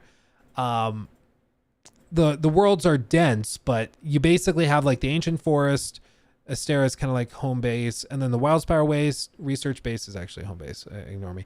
Rotten Vale, Coral Highlands, Elder's Recess, and like those are the main areas. But people have been wondering, okay, well, just get rid of these individual icons. Just give us that. Give us the whole map to explore without any limitations on loading to a new area or anything like that. It would require a lot more redesign because they'd have to then go and like okay, how do missions work now? Because right now it's like you have 45 minutes or you have 50 minutes to complete this hunt on time. Otherwise you fail. And so how is that going to work? Do they still like give you those time restrictions? Or do they open it up? You know? I don't know. It's going to be interesting though. I only know one Monster Hunter game, The Witcher 3. Yeah, I mean, if you like The Witcher 3, specifically in the monster hunting portions of it, you should try Monster Hunter. No joke. No joke. Yeah, fortunately, the newer version's a lot more streamlined. Yeah, and I think that's the difference. People hear streamlined and they hear like, oh, it's been dumbed down. I don't think that's what it is. It doesn't have to be, at least. Streamlining is just like simplifying the steps as far as I can tell. Like, you know what I'm going to do. You know what I'm going to do. I have to. So if the OG version of Monster Hunter was like this, and let's just say this is like the process of fighting a monster. Okay, so like right here, you find the monster, and then you go and you start attacking the monster, and then the monster runs off. So now it can diverge, where like I actually now have to go and I have to sharpen this weapon, and in order to sharpen the weapon, I have to go and find a whetstone in a riverbed, and then I have to go do this over here because I have to find like the right type of handle for the weapon to repair it. Like, I'm not saying that this was in the game, but I'm just saying, like, if it's really complicated, there's all of these steps that are very complicated for you to do it. Like, I was talking to, again, my buddy Corey, he's playing classic WoW right now, and he got that otter mount, which apparently is like extremely hard to do. It's like ridiculously complicated. And in order to do it, yeah, he has this thing. In order to do it, let's see, you have to get the aquatic shades in order to get the next part of the secret. The toy is guaranteed drop from the immaculate sack of swag treasures, the best bag purchased from the great swag by a cave in the southeastern portion of the plains. The immaculate sack of swag treasure costs 1 gold coin, which can be very rarely fished or exchanged for 5 silver coin of the isles, which can be exchanged for 15 copper coins. So to obtain 1 gold coin, you have to get 75 copper coins. So he had to go fishing and get all those coins, and then he had to go and trade for that bag, which gives you the shades, which you then need to go and complete a puzzle. You go with those shades, and then you go to the walking shores, you find a mat and stand on it. Then you need to start dancing to get a debuff, dance till you're dead, which is like a 5-minute process. You have to stand there and dance for like 5 minutes before you get it. Then once the debuff expires after 5 minutes, you'll pass out and wake up by the hissing grotto in the waking shores, next to a barrel. Interact with it to loot the empty fish barrel. And then you go, and once you have the barrel, it's time to fish. You'll be able to fill the barrel once you fish with the following fish. You need to fish the required fish in order to follow in the following order below, and interact with your empty fish barrel once you complete each step. So you have to get 100 frigid flow fish, 25 calamitous carp, and 1 kingfin wise whisker fish. Jesus. And once you obtain all of that, you return to the hissing grotto, and then you leave the overflowing fishing barrel where you first found it. Once you found it, Otto will show up, give you a quick quest to obtain the mount, and then you get the mount. That's what you have to do to get this one item in the game. Insane. But he did all of that. So you can tell he's okay with grinding if he needs to. But like, that's the steps that it used to be for Monster Hunter if you wanted to do all of this crazy stuff. If you wanted to collect all of this madness, you had to go through all of these steps to get there. And then all of that's going to lead you, after even more steps as you go along, trying to complete the objectives to get this one thing. You arrive at the objective. What like Monster Hunter World did is that they went and they're like, okay, so you're hunting it, and then, you know, you chase it down, and then maybe you have to sharpen your weapon, and then you find it again, and then you start attacking it again. And then it flies off again, and then he's asleep, so then you attack it again, and then you maybe put down some barrels, blow it up, and then you kill it and carve it, and then boom, you've completed the quest. Love it. People might look at this and be like, oh, so this is way worse now. Like, this used to be way more complex and way more satisfying. But I don't look at it that way. Like, I look at all this and I'm like, this seems insane. This seems like crazy. Maybe you have time to do it. I look at that and I just shut down. Like, I'm like, okay. Because a lot of you probably heard me describing all that crap with this damn otter, and you're like, no thanks, dude. No thanks. I'm good. I don't need that otter that much. And that's, I think, where a lot of people are. They hear these barriers to entry or access, and they're like, honestly, I'm okay. Yeah, crooked vulture. All that for an otter? No thanks. Apparently, he is like the best mount in the game because he can go between water and running and stuff seamlessly, I guess, but I don't really understand it. But with all this, like, you might hear that and shut down. And that's what a lot of people did with Monster Hunter when it was this complicated. They just shut down. So what Monster Hunter World did is they streamlined it, took out a lot of these elements over here that they thought were not necessary to the gameplay loop, that perhaps overcomplicated it, made it not that fun, were just tedious for the sake of tedium, and they cut all those steps out. And so then you're left with a straight line that's much more streamlined. And for some people, they hear that and they shut down. They're like, I don't want to do it. But for other people, it means it's much more accessible and they can get into the game finally. And that's where I was. I was never going to play this version of Monster Hunter because that's just too much for me to be able to justify the headaches. I'm one of those players. That level of grind is not that satisfying to me. I know some people get a huge dopamine payoff when they complete something really complicated like the otter. But for me, I don't get enough dopamine to justify all of this crap that you have to do to obtain it. He was grinding for like dozens of hours to get this one thing. And for me, I just don't, it doesn't do that for me. Like, I don't get that much of a happy payoff. But this, I'm much more about. I can live with this. This is like, okay, I did it for an hour. I grinded-ish for an hour to complete the objective, and then I did it, and now I'm happy. I got the pelt I needed, or I got the plate I needed for my armor. I'm good. Some people don't work that way, and that's okay. Maybe it's just because I have ADHD brain or something, and I can't focus that long. I don't know what it is, but I don't think it's bad for streamlining to occur, personally. I see it as like a way of opening a bigger door for more people to get inside. Some people are like, yeah, no, you let more people in, now it's not as special. And I can understand that, especially if you're like an OG fan and then they streamlined it so it's not like you're not that special anymore. It's the same thing with like if they were to make From Software games. Well, they kind of did this with Elden Ring, right? Where the game's previously super, super difficult, and then they allow summons. They created this summon system where you can bring in summons to help you fight the boss. And a lot of hardcore From Software fans were like, no, those are cheating. It's like, bro, they put it in their game. Hidetaka Miyazaki put this in the game. The guy that designed the game you love put it in there as a core mechanic. And you're saying it's cheating? How does that make any damn sense at all? It doesn't. That's the answer. But it was like they had taken something that made them special and then made it easier to access for everybody, and so they didn't like it. It's, you know, it's like, oh, well, I'm not as special anymore, you know? I'm not as special anymore.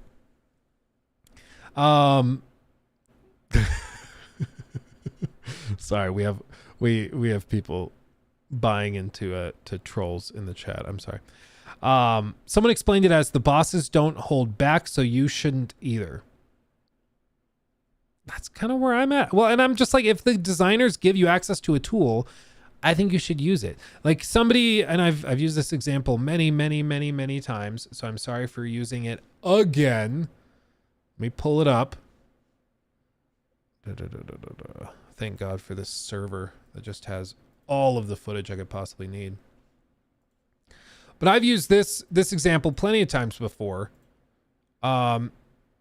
In Bloodborne, where you can see like the designers of the game give you tools like fire paper and then beast blood pellets and then pungent blood cocktails. And if you use these in combination, tossing the cocktail into the corner, it aggroes beast class enemies, including bosses, into that corner. So then, because he's weak to fire damage, you can get up, slap that booty, and when you do transform attacks, it builds the beast blood pellet meter. And so your damage actually increases greatly. And then you toss another one of the containers in, and then he gets aggroed on that. And you can see his health bar is just disappearing. Like, I think I've taken one hit so far. I'll take another one. I'll get kind of close to death here, and I'll just end up shooting him to finish him off. But the designers put that in the game. Look at his health. That's crazy. I was like, I don't even want to heal. I think I got hit twice in that whole fight. So some people would be like, that's cheating. That's cheating. It's like, no, the designers put it in there. So if you're resourceful enough to find those tools, you can defeat the boss way more easily than if you're just hitting your head against a wall. And I think that's a good thing. But some people are like, no, I was miserable while I played it, so you have to be miserable too. It's like, no. I'm sorry that your like self-worth is tied up into how much you like loathe yourself while playing these games. But no, not everybody has to play like that, you know? No such thing as cheesing a boss when it's literally a game mechanic. Yeah, it's like if there's something where like, oh, I found a way to get out of bounds and then I can attack through an invisible wall and they can't hit me, but I can hit them, and that's how I beat the boss. Yeah, I could say that that's cheating or cheesing, because clearly the designers didn't mean for you to do that. But when you're engaging with gameplay mechanics that they put in the game, show in trailers, express as like a core component to the gameplay systems and combat, that's not cheesing. That's not cheating. That's just using a tool that the developers gave you, you know? Like, it's ridiculous for people to be like trying to shame others online. And we saw a lot of it back with Elden Ring. It was really toxic. A lot of people being like, lol, you use summons, play the game for real, bro. It's like, I never like to do this. But like, let's be honest. I think they need to touch grass. They need to go get laid. They need to do something other than hitting their heads against the wall that is a Melania fight or like the Elden Beast or something. Go touch grass. Do something else. It's okay. It's okay. Go get laid. It's just crazy to me. It's crazy. Let's see. Agree, core mechanics are never cheese or cheating. That's silly. Yeah, it's just, it's crazy. It's not a bug, it's a feature. At least my buddy who joked on me got married recently. Oh, that's good for you. That's good. Good for him. Dilly dilly. Favorite game of all time, 16. I go back and forth all the time. Depends on my mood, honestly. If you ask me, some days I'll be like Red Dead 2. Other days I'll be like The Witcher 3. Other days I'll be like Breath of the Wild. Or I might say like, what was the other one that, like Baldur's Gate 3, or like, there's so many that are just amazing.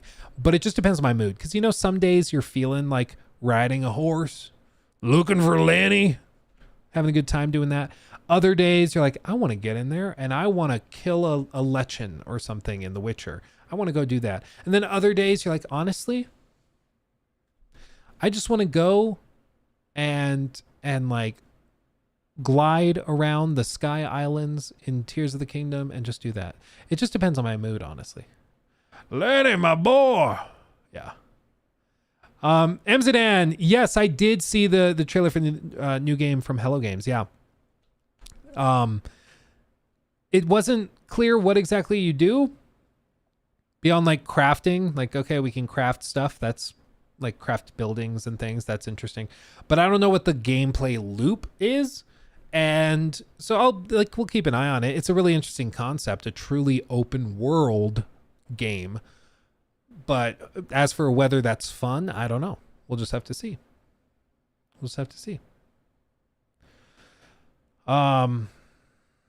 You got some money for me, boy? I seen your name and I'll let you.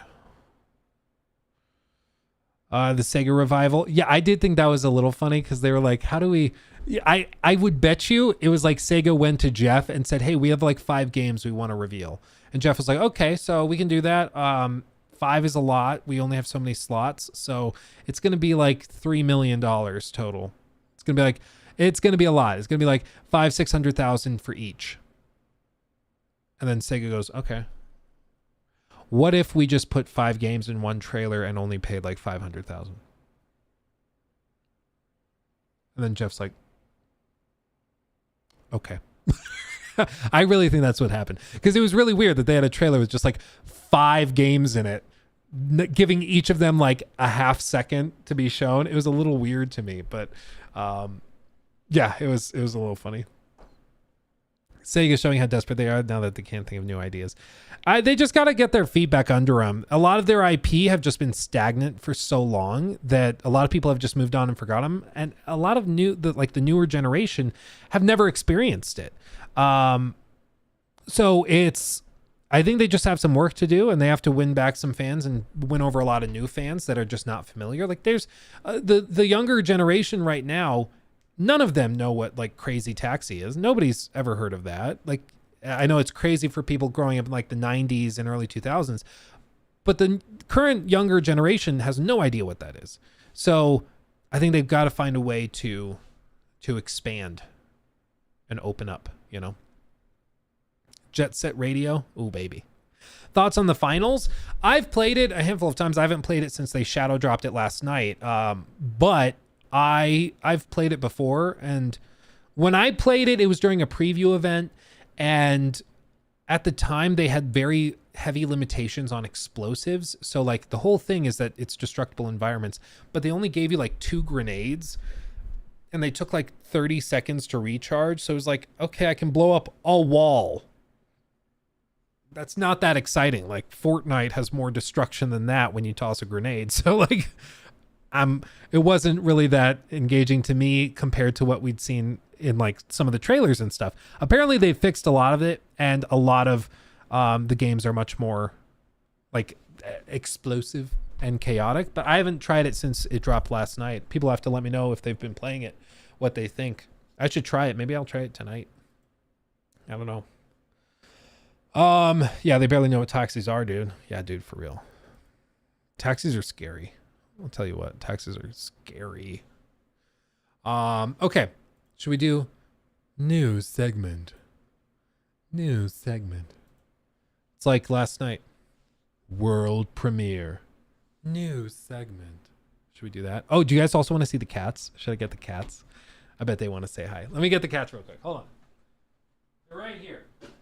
Kitty cats. Meow meow. You want to come in? Hang with me? Come on. Come say hi to everybody. Come say hi to everybody. Come on. I got you back. There you go. Okay. Okay. Also, I should do this before I forget, because I will forget again. Mark is a crazy person and sent me another box of something. I haven't opened it. It is still taped. I don't know what he did, but Mark was like, hey, I saw you've been having a rough week or two with Orion in the hospital and everything, so let me send you something. And I was like, okay, I won't stop you. I have like a business address thing. You can send it to that business address and whatever. So he did. And it's a very large box, and I don't know what's in it. So we're going to open that one. Which one ran away? The big white one. The big white one. Mark's in here. Mark very rarely chats. Maybe if Mark is in chat, he can brag a little bit. But yeah, Mark very rarely chats. He's a man of few words. Also, we got a little something here. I do know what this is.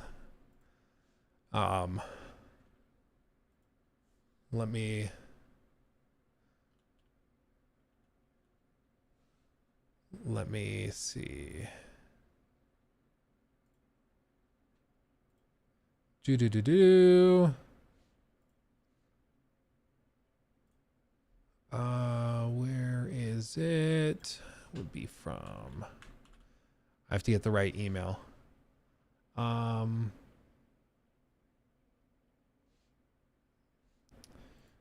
Let's see. I don't actually see it. So we'll open the other box first, and I'm gonna message. I'm gonna message Jake and see if this is. Joaquin, closing in on a year. Gee whiz, dude. Gee whiz. Thank you, my friend. 10 months. Ooh, baby. Also, Zero Russian. I think Alan Wake won the best awards if you put it in Oscar terms for best director, best screenplay, and best cinematography, while BGS was best pick. Yeah, I think so too. I think that's basically how it broke down. It's not a bad way of going, and I think it's actually very fair. I think it makes sense, and I think that that's like a pretty good split. Because Baldur's Gate 3, I mean, it was very well directed, of course, but I don't think there were as many like crazy risks and stuff. Whereas Alan Wake 2, so much of that game, like if you describe it to somebody, they're like, what? Like I tried to describe to my wife, Nikki, the whole musical segment, like 4 or 5 hours into the game, and she didn't believe me it was actually in the game. So I had to like pull it up on my recording and show her. She was like, what on earth? There's not a live action music sequence with like a whole music video and dance number. She's like, no way. I was like, yeah, not even joking. Like I'm not even exaggerating a little bit. Like that's what's in the game. It's crazy. So there's a lot of risks and just craziness in Alan Wake 2 that I really appreciate. The notes for the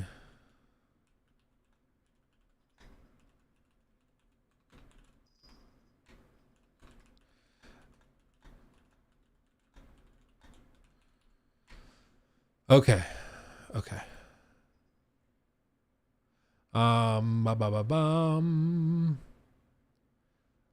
Let's see. And then I'll sign this. Okay. Boxcat. Do you want to open that with me? Do you want to open it? I don't know what it is. You look great. You look great on it. It really suits you. Yeah, Finley, the big white one, is the one that ran away and was just gone for 2 weeks. It was just, like, I still don't know where he was, what he was doing. I have no idea. But he just disappeared.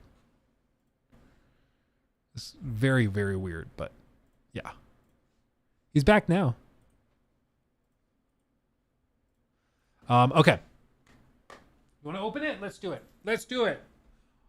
Open box time. Okay. I'm gonna need you to scoot your booch. Scooch. You'll get back on the box, don't worry. Like I said, this was a gift from Mark. Mark, I already feel really bad because he sent the Harry Potter, like, Gringotts Bank. So we're going to build this over the next couple weeks as we get towards Christmas. So we have to build this. But this was also a gift from Mark that I just haven't built yet because we were getting all moved in and everything. But he offered to send another gift, which is what this is. And I'm a little scared.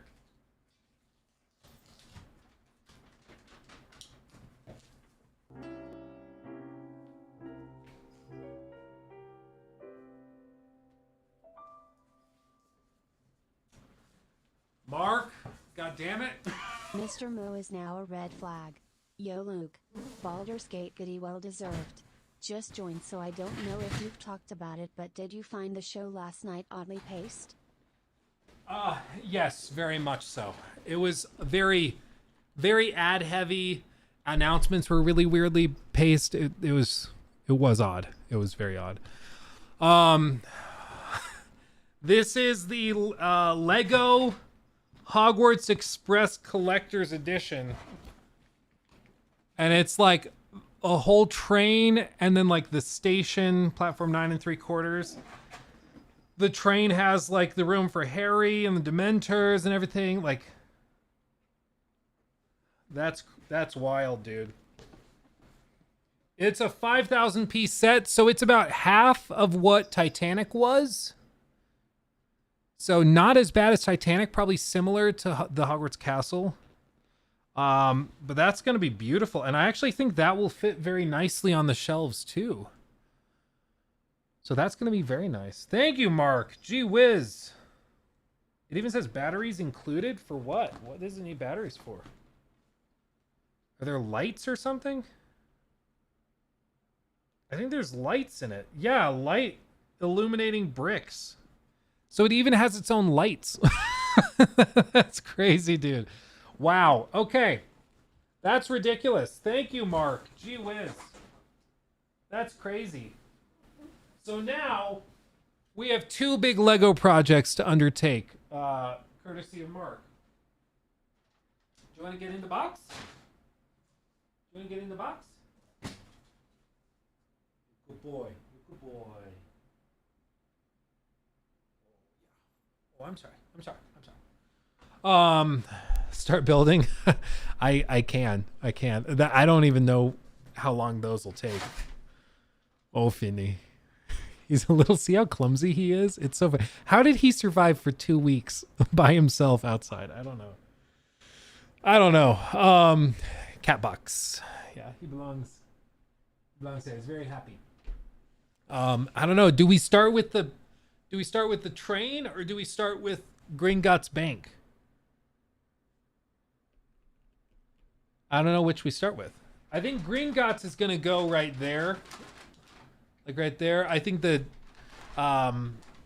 train is probably gonna land on like the top shelf, I would guess, right there. Why not both? Just try to do both at the same time. Train, bank, train, Gringotts for sure, Gringotts, train, finisher, bank first. I got Gringotts. Okay, so it seems like Gringotts is building. Build the bank on the train. Do both. It's all part of the same plan. Make a poll. We can do a poll. I can do a poll. Bankmate, train. I'll make a poll. Hold on. Straw poll. Okay. Type of question. Which do we start with? Gringotts Bank or Hogwarts Express? And then allow that 1 vote. Okay. Create poll. Share the link. Here we go. Okay. Vote on the poll. Whichever wins will build first, okay?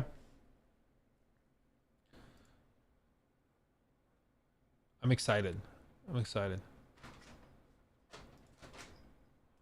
actually very curious which wins. I honestly don't know. It seemed like Gringotts was taking most of the verbal votes.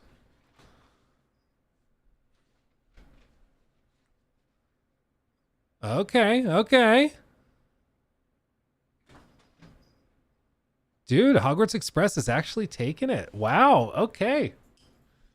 That's surprising. I wouldn't have expected like that many. I would have expected more people to be in for Gringotts, but I guess maybe the Hogwarts Express is like more Christmassy. It's a big train, snowy. I could see that. So that's not bad. That's not bad. I could take that. Okay, I think Hogwarts Express. I'll leave this as you guys continue to filter in. I'll leave the tab up because some people are watching like 20 minutes behind. So I'll leave this up for them to vote. But it looks like Hogwarts Express is going to take it. So I'll leave that there. Okay.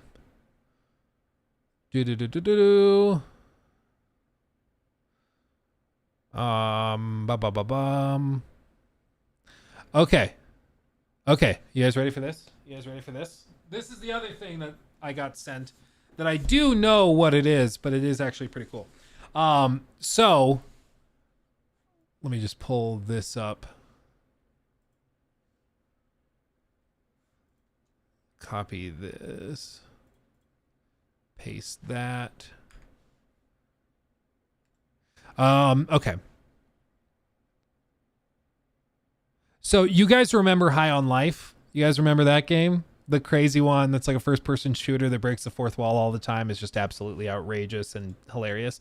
Well, that game, the developers, Squanch Games, have actually teamed up with a company called Infinite Objects for some special, very, very fancy and crazy merch. Specifically, something called moving posters, which is allegedly what we're going to be looking at here. So Infinite Objects, a little sticker, share your unboxing happily. So we open it up. Oh, can I use my second camera? No, it's not working for some reason. I don't know why it's not working. Here, I can turn it back off and back on again. Like that, and then turn it back on. Voila. Okay, and then we go here. Whoop. And then I do this and select it right here. There we go. Okay. So, High on Life. Love it. Okay, we take the sleeve off. If I can manage. Okay. Interesting. Infinite Objects. I don't know why I just today everything I say I want to say like I'm announcing something at the Game Awards. Okay. I can't read it upside down, so I'm gonna have to flip it. Pick it up. Your video print will turn on in your hands like magic. Put it down. Find the perfect spot for your in your home for your infinite object. Plug it in, and it's meant to be always on, forever looping. To turn it off, just put it back in the box. Okay. They say just take it out.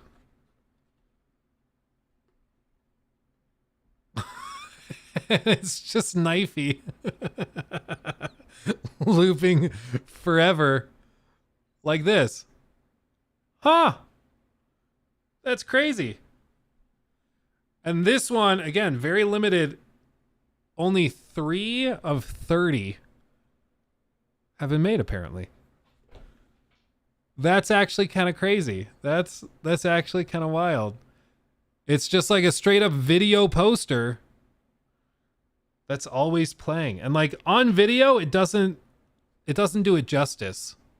But like in person, it just straight up looks like a moving poster. This is actually pretty trippy. It's kind of breaking my brain. That's kind of crazy. So I guess if you are interested in some like crazy wild merch, you can check it out. I'll pop the link to their store on the stream. Hold on. That's legitness. Yeah. It's basically the posters from Harry Potter. Yeah. That's basically what it is. Not even exaggerating. I mean, that's basically what it is. So if you're interested, they have these on, various versions of them. They also have a bunch of other shirts and stuff if you're interested in some High on Life merch. But these things, I mean, they also have the Nipulon acid trip, which is its own version of crazy. So, and they have small and large variants too. This is just crazy though. This is like actually kind of breaking my brain that it's meant to be on, always looping. So I think we probably like, okay, so that I probably am just going to put it like in the back of the studio, right? Like it could just sit on the shelf like back here, and it's just Knifey always watching over us, which is just kind of crazy. Yeah, look at that. Look at that. That's breaking my brain, dude. That's breaking my brain. What about, like, can you see it here? If it's in the shadow a little bit more. Yeah, that's not bad. That's not bad. I don't know. I'll find a place for it. I'll mess with it. That's cool, though, dude. That's crazy.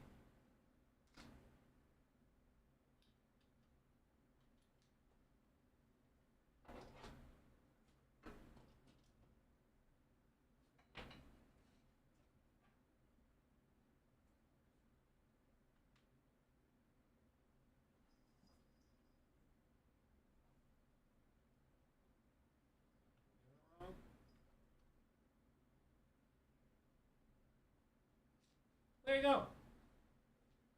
That's crazy. That's trippy, dude. That's trippy. That breaks my brain. That's like actually a little crazy. It's just like a living, breathing poster. Huh. That's crazy. That's funny. That's funny. Yeah, gonna need a shelf extension soon. I just got the new shelves. But yeah, no, that's crazy. That's super cool. Well, thank you, Squanch Games. That's super cool. A worthy addition to the space.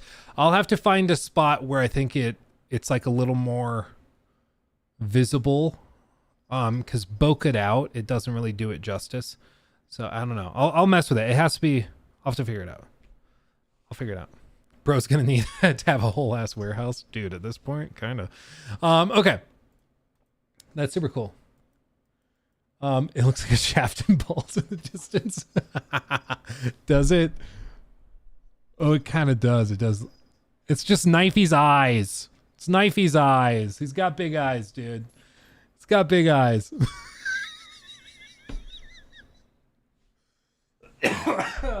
Not mature enough for this. Okay, for this stream, we'll put Knifey. Come here. We'll put Knifey like up here, okay? We'll put him up there. Now nobody can say he looks like a shaft and balls. It's just when you blur it out with the bokeh, with the depth of field, it just kind of does that. Okay. Jesus. Anyway, what were we talking about? I'm completely lost. Lucas, thank you. Thank you, my friend. Lucas Severson is now a red flag. Thank you. And Mr. Mo, I kind of blew by it real quick, but thank you for the 9 months. And yeah, the show last night was really oddly paced. And it also was just surprising to me that everybody now suddenly is waking up and realizing that it's basically just a huge series of commercials with a couple of awards tossed in as an afterthought. Because I'm like, it's always been like this. This has been like well known for a while. The cats have the zoomies. Hey guys, behave or I have to separate you. They come in here, they see the bright lights, and they just get hyper. They're just like, oh yeah. Finley, is that tail puffy? If the tail's puffy, you gotta go in the other room. Is it puffy? Oh, dude, it's super puffy. Come here. It's okay. It's okay. Come here. Come here. Look how puffy the tail is. Look how puffy the tail is. He's just a baby. He's just a little baby. It's okay. I'll go put you in the other room where your sister can't beat you up. Even though you're like 3 times her size. You're the delicate one.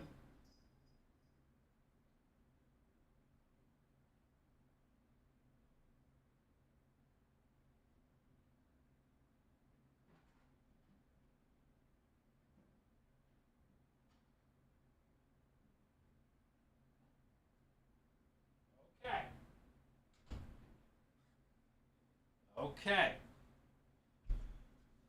He's gonna be okay. He's a bit of a drama queen. he's a little bit of a drama queen. Okay. Let's do new segment. Okay. New segment.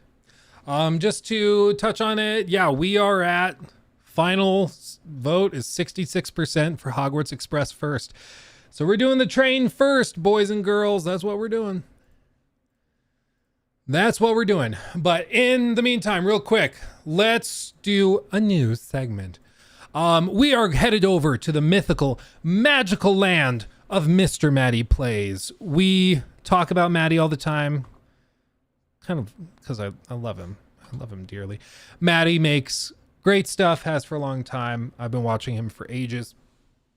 And he mainly reports on like BGS stuff, RPGs, games like that. And then he also has a really cool retro rebound is what he calls it channel that covers all sorts of retro games. So if you're interested in retro games, go check that out. That channel has just been exploding. Matty's been killing it recently.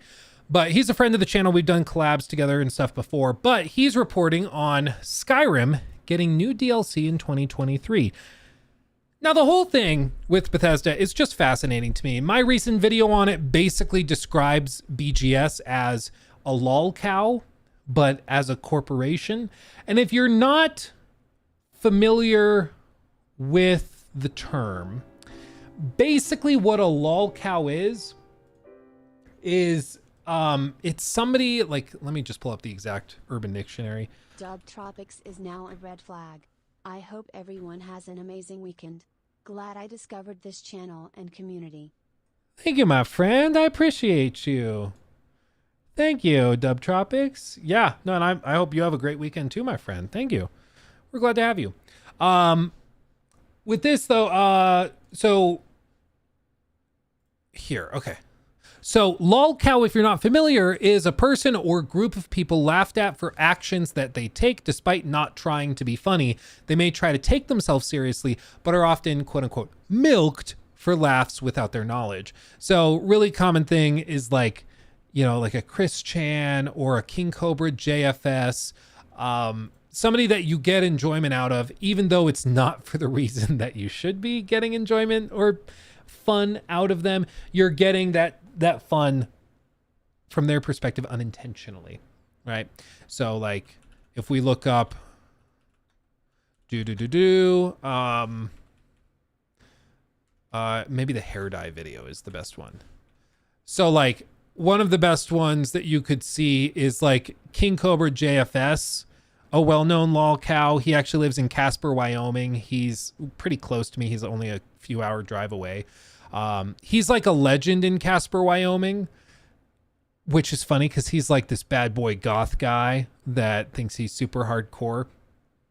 But in reality, he like is musically, he's tone deaf. Like he thinks he's super buff and like super sexy and that all these girls are obsessed with him. But then you see in this video, he tries to dye his hair black. This is from way back when, but he tries to dye his hair black. And let's just say it doesn't really go too well because he tries to dye his eyebrows and mustache as well. And it just doesn't really work. And it's very entertaining, but not for the reason that he meant it to be, right? Holy crap. I look like shit. Wow.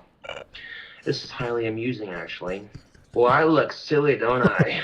A little bit. So, like, this is what a lolcow is. Somebody that's entertaining, even though they meant to come off as like really sexy and cool. And then it just ends up being really, really funny for all the wrong reasons. Bethesda Game Studios, in my view, has kind of turned into this type of thing. They've become kind of like a King Cobra JFS, or like when he makes these meals and stuff, he'll make the most rancid, disgusting soups where he just like crumbles up Doritos and like whipped cream and chunks of cheese, and it's all like super rancid, pours a beer into it. Like it's just disgusting slop. But this is Starfield, okay? Just imagine this is Starfield, okay? Like that's what it is. So for me, BGS has become a lolcow at this point and are entertaining for all the wrong reasons. And one of the things they keep doing is they keep updating games.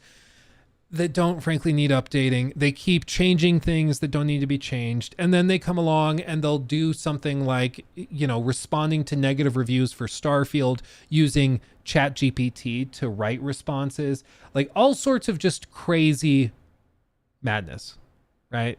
And they just don't seem to get it. They just don't understand it. And they've just updated Skyrim again, which pisses off their fan base because apparently they've also broken a lot of load orders for mods, which a lot of people use in Skyrim, and they've broken a lot of other stuff while they've seemingly just been adding another way for you to give them money. So let's see what Maddie has to say and report about this, because I'm actually not very familiar with it.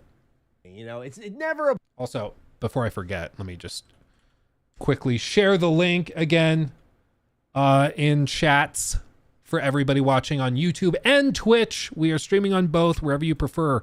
Come watch us live. We have a great time, don't we? You can watch me unbox really crazy cool things like Knifey, the living poster that plays perpetually forever, and also crazy Lego sets that we're going to build on stream. So come by if you're watching this in the VOD or in the stream clip. Boring day on the job. It's never easy. It's never one-sided. Everyone's mad or everyone's happy. It's always a nice mixed bag, and that makes my job fun to do. Going to this point of the year here, December 2023, I wouldn't blame you if you had two things on your mind when it came to Bethesda. Number one, hey, Starfield just came out a few months ago. Where's the next major update for that game that goes beyond the latest update that just came out, which is 2 bullet points long? Yeah, for real. Meanwhile, Fallout 4's next-gen update is apparently still due out in 2023, but there's been no word on that. So those have been the two... Yeah, it is surprising. We haven't heard, like, anything about it. We didn't even see it at the Game Awards, as far as I'm aware, unless it was something I slept through. But the whole thing with Starfield's post-launch support has been really, really weird. He's right. There have been, like, they added DLSS support finally. That's cool. They made it so you could eat items of food without having to like add it to the inventory, go to a separate menu, and then eat it from there, which was in previous games. So I don't know why it took them this long to add it here, but that's a thing. I mean, I heard from some people that Bethesda, after the launch of Starfield, sent a lot of their teams on vacation, which is pretty common, where they'll launch a game, they've been in crunch for ages, and they just want to get it out. They get it out, and boom, they just figured it out. Like they got the game launched and they're happy about it. And then they go on vacation, they take some time, relax, spend time with their families. I'm down with all that, but it does make it so that some of these games launch and are like broken or problematic or have all these things. And then there's just no fix for months and months and months because nobody's in the studio doing it. Joel Raptor brought up on stream just on Wednesday that he thinks that's what's actually happened with like Assassin's Creed Valhalla, or as we say it here, Assassin's Creed Valhalla. With that game, if you remember, right before Christmas, back in whenever it launched, 2020, I think it was, they had an update that went out, which made Ivor drunk whenever you loaded into the game. And everybody left the studio for Christmas break to go on vacation. And so Eivor was just drunk. I know I say Eivor. I just, in my brain, I say them the same. Eivor like was just perpetually drunk for like 2 months of little patches, hot fixes, and updates and stuff, nonstop, just because they weren't in the office to actually fix it. So sometimes it can be like that, and I don't want to like give Bethesda crap for going on vacation after spending years and years working on a game, but at the same time, it's a bad look for us to be like looking for fixes and improvements to the game that has a handful of problems and them just being totally absent and AFK the whole time. So I think there's two sides to the story, but either way, it's a bad look.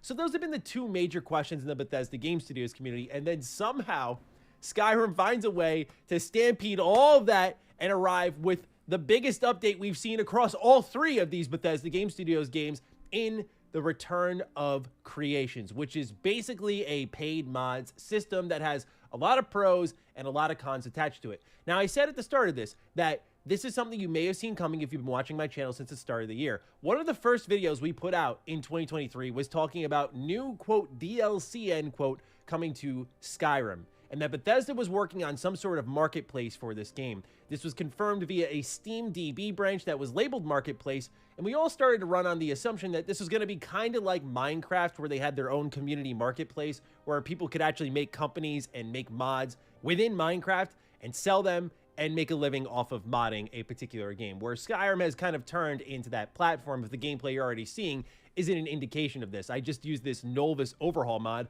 ripped my 400 gigabyte overhaul, by the way, because thanks to this update, kaboosh, that's all done with. Wonderful. But yeah, it's a platform. Isn't that crazy? Isn't that crazy? Did I mishear that, or is that a mod of Skyrim? Of this. I just used this Nolvis overhaul mod, ripped my 400 gigabyte overhaul, by the way, because thanks to this update, kaboosh, that's all done with. Wonderful. But yeah, it's a platform, and people are dramatically transforming this game, and there have been games made within games, like Forgotten City was a big Skyrim mod that's been made into a full release. Which is one of my favorite games in the indie space of all time. If you have not played the Forgotten City, excuse me, I cannot recommend it enough. It is crazy good. It's made by like 3 guys, mostly one guy. It is wild. I cannot recommend it enough. It's like 15-20 bucks usually. Go get it. The Forgotten City. That's what it's called. The Forgotten City. You will thank me.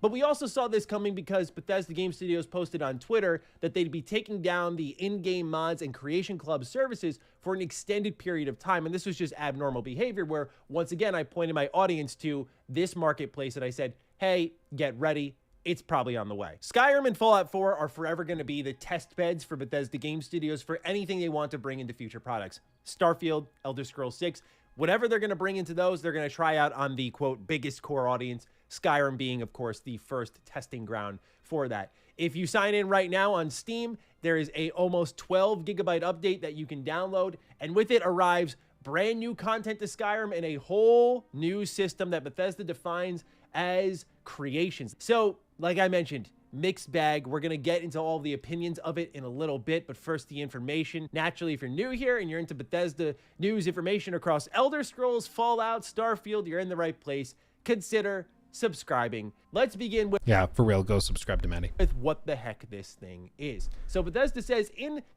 I mean, my first impulse is just like, okay, so they're getting rid of the Creation Club. They're replacing it with Creations.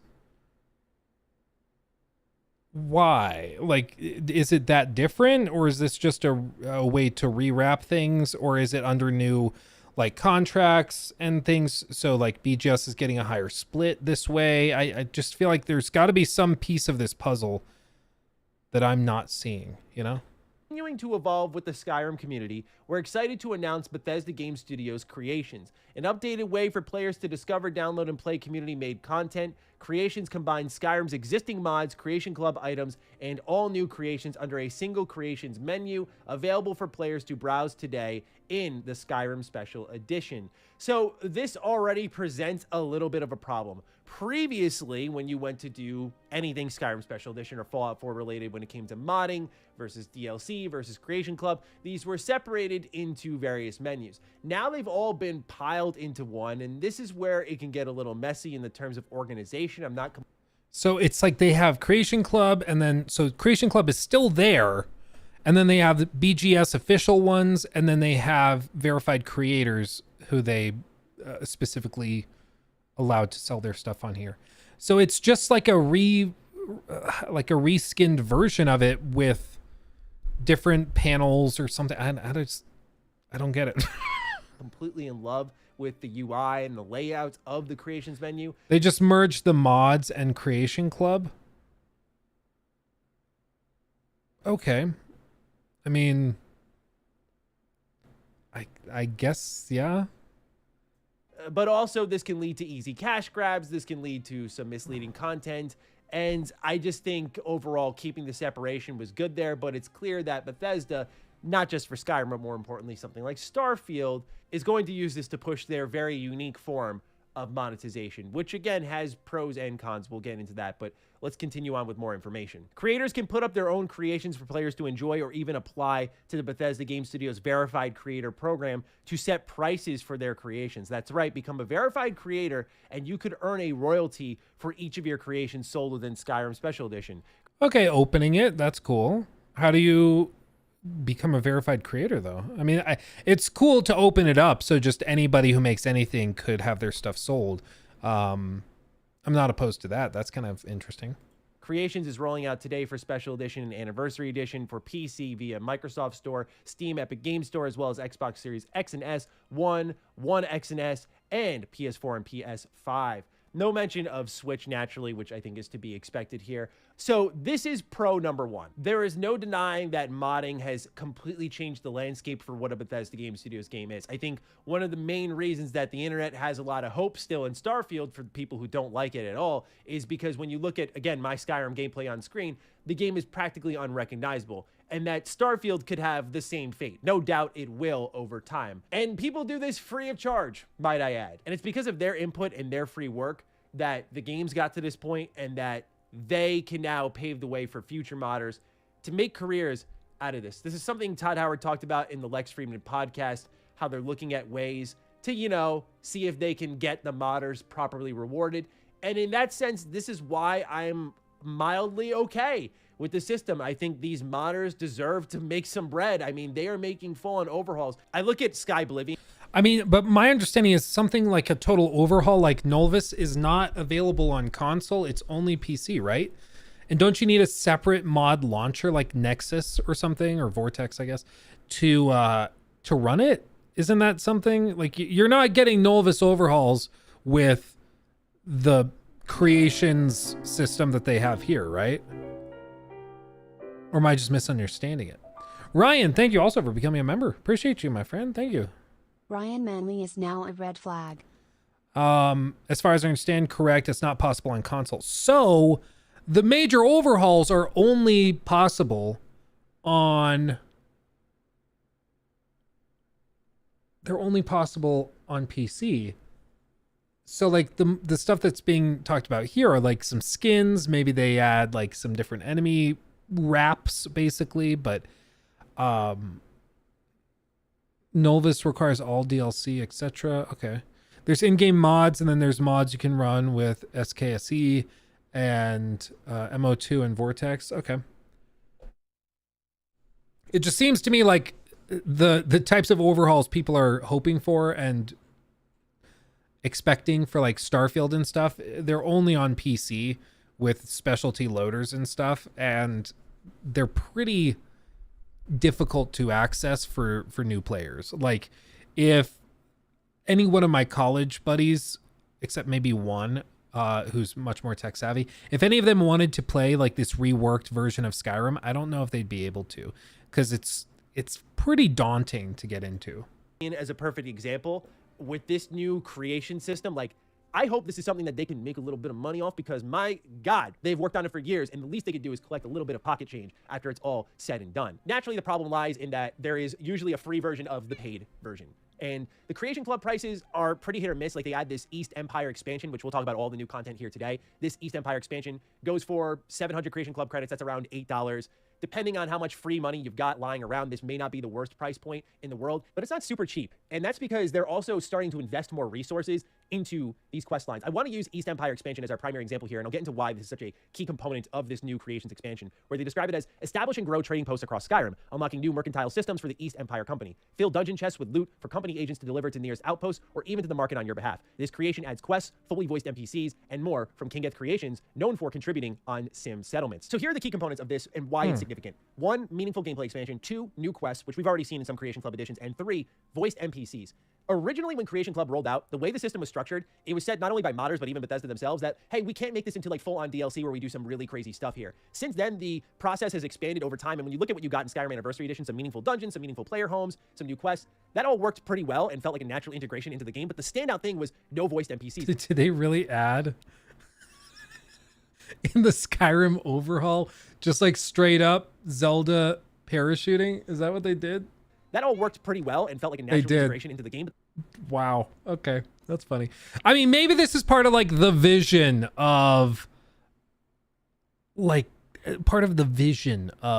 Skyrim, of Starfield, of all these games, is that they're just trying to build a basic foundational platform for modders to create stuff that they put on the Creation Club and creations that make the game much more enjoyable in the long term. Because already, I mean, so many people have burnt out of Starfield that a lot of people have just kind of moved on, even though they thought they'd be playing this game for like years and years by itself. But that's probably just because it doesn't have the mod community that Skyrim does yet, at least, and they seem to be trying to build on top of it. It also makes a lot of sense, and we've mentioned this plenty of times before. It's been a point of speculation, but a lot of people have wondered, oh, why don't they just move on to like Creation Engine, or from Creation Engine to like Unreal? That's what CDPR is doing. Well, listen, CDPR does have modders that work on their stuff. They have stuff like of course, CDPR or Cyberpunk had like flying cars, and they have overhauls to inventory systems, and they've got all sorts of stuff like that. But it's nowhere near as robust as the modding community within the Bethesda community. And I think that makes sense. Like, I get it. It's not been a focus of theirs, but I think that's also one of the reasons why they've been able to just kind of move on to the Unreal Engine 5, working with Epic to build that system out and that tech out for what they need to have it do for like The Witcher 4 and Cyberpunk, whatever the sequel's called. But Bethesda doesn't really have that luxury. Bethesda relies a lot more on modders. Some people, I mean, the meme is that they release a broken game and modders fix it for free. It's not that far off. Like, there's a little grain of truth in it, where Bethesda does rely on modders to make their games long-term, or more interesting long-term, more sustainable long-term. So they can't just abandon those tool sets that they've spent decades building, and the community of people that work specifically with Creation Engine tools to make mods. They don't want to just leave them hanging by swapping to a new tool set, which I think makes sense. Have I ever played Sleeping Dogs? I've not. Heard good things, though. I should.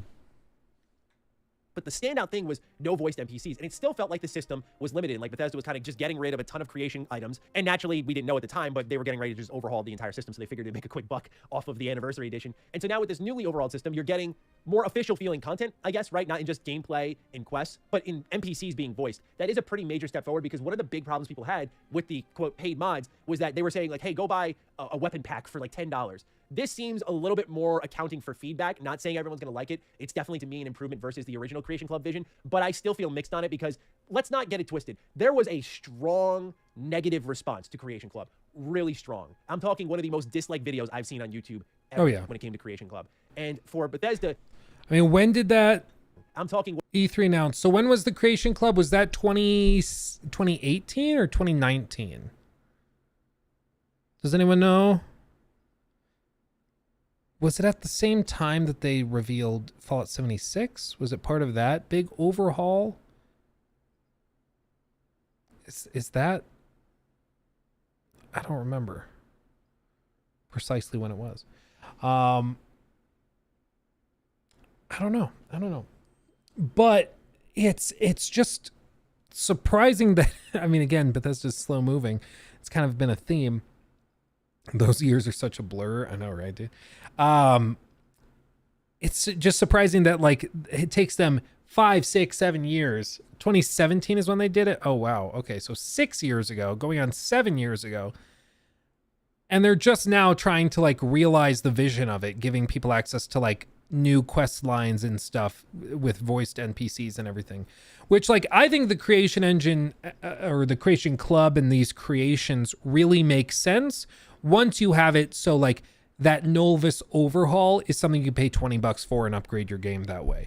Or if you want just a total maybe NPC overhaul to change their looks, you can pay $10 for that or something. Like, I think that's where it starts to make a lot of sense, but also it only really makes sense if you can bring it to console, because there are so many players that play these games on consoles years and years and years after the fact. And especially being Xbox partners, that to me seems like kind of a must. So yeah, it's just funny to me that they're doing this so far after the fact. And even then, it's not really clear what the point is, other than just kind of revamping it to try and get their cut. One of the most disliked videos I've seen on YouTube ever when it came to Creation Club. And for Bethesda to try it again under a new kind of branding seems a little sneaky to me, but I almost feel like the die has been cast. This is going to be in Fallout 4's next gen update. Do not be surprised when it's there. This is going to be in Starfield. Do not be surprised when it's there. And I'm not saying I'm honestly surprised it's not already in Starfield. Like, honestly, I'm shocked that it didn't come day one and it wasn't like there from the very, very beginning. Claned, thank you for subbing on Twitch with Prime as well. Thank you, my friend. I feel Bethesda needs to change their melee combat a little, because from Skyrim, Fallout to Starfield, it feels like the same, not gonna lie. Yeah, and it's always been kind of clunky, to be honest. It's never felt very good. That's one big thing they gotta fix before the Elder Scrolls 6. They gotta figure that out, but let's be honest, it's probably not gonna happen.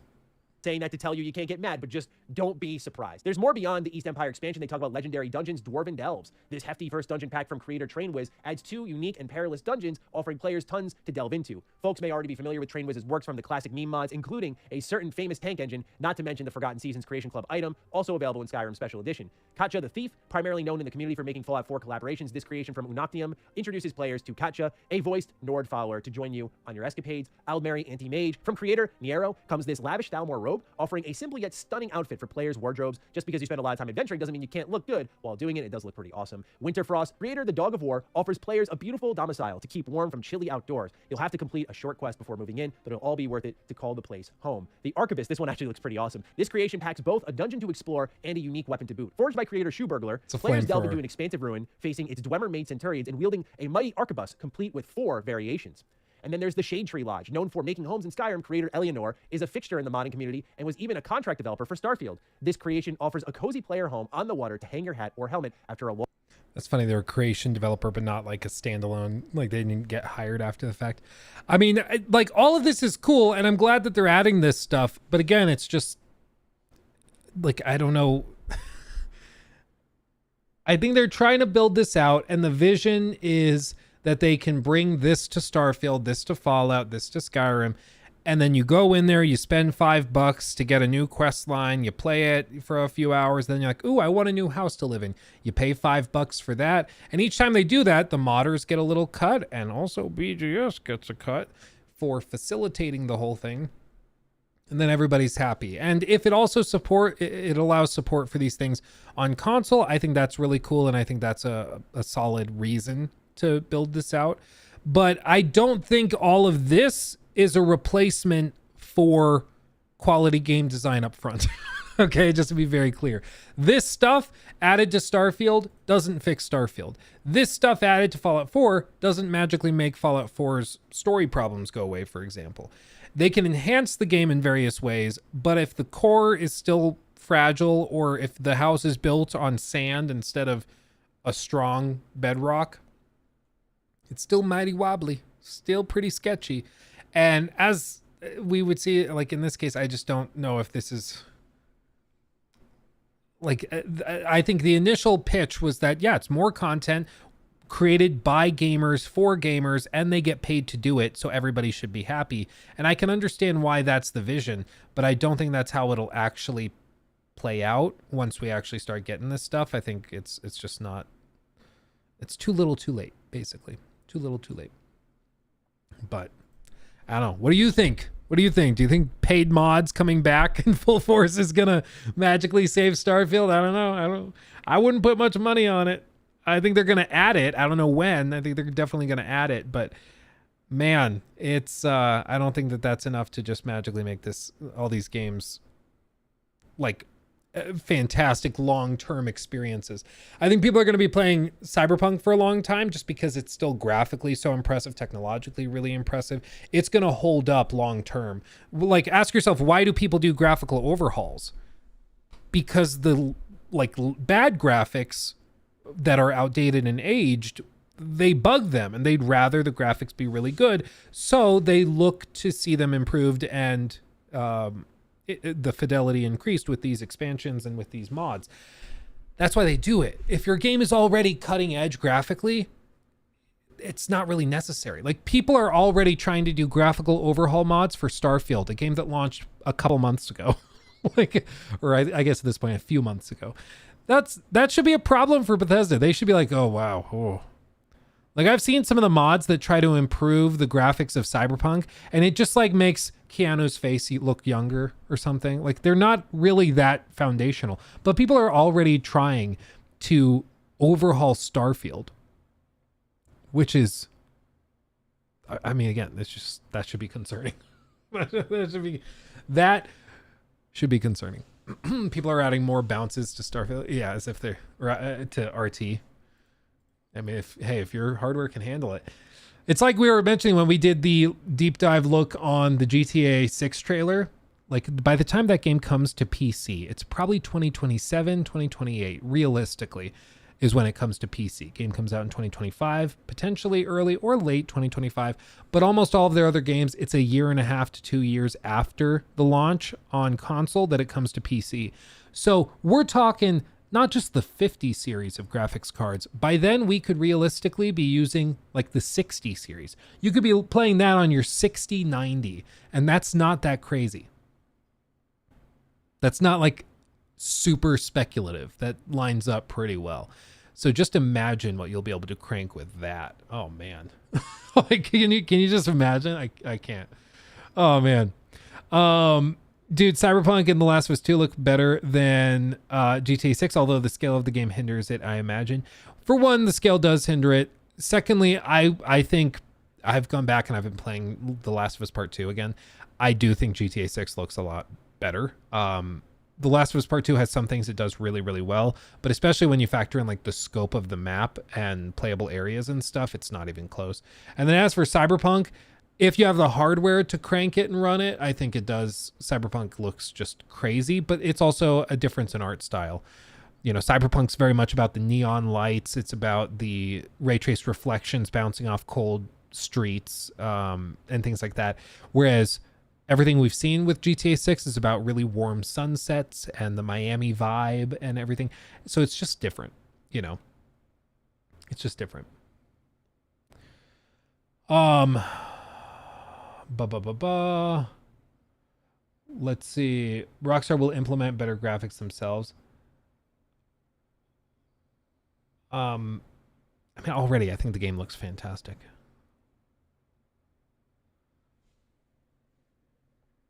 Surprised we didn't see Tsushima 2 yesterday. That was a little surprising. I don't know. Sony's just, they had whatever it is. Helldivers, is that what it's called? Helldivers 2, which is coming in like January, February.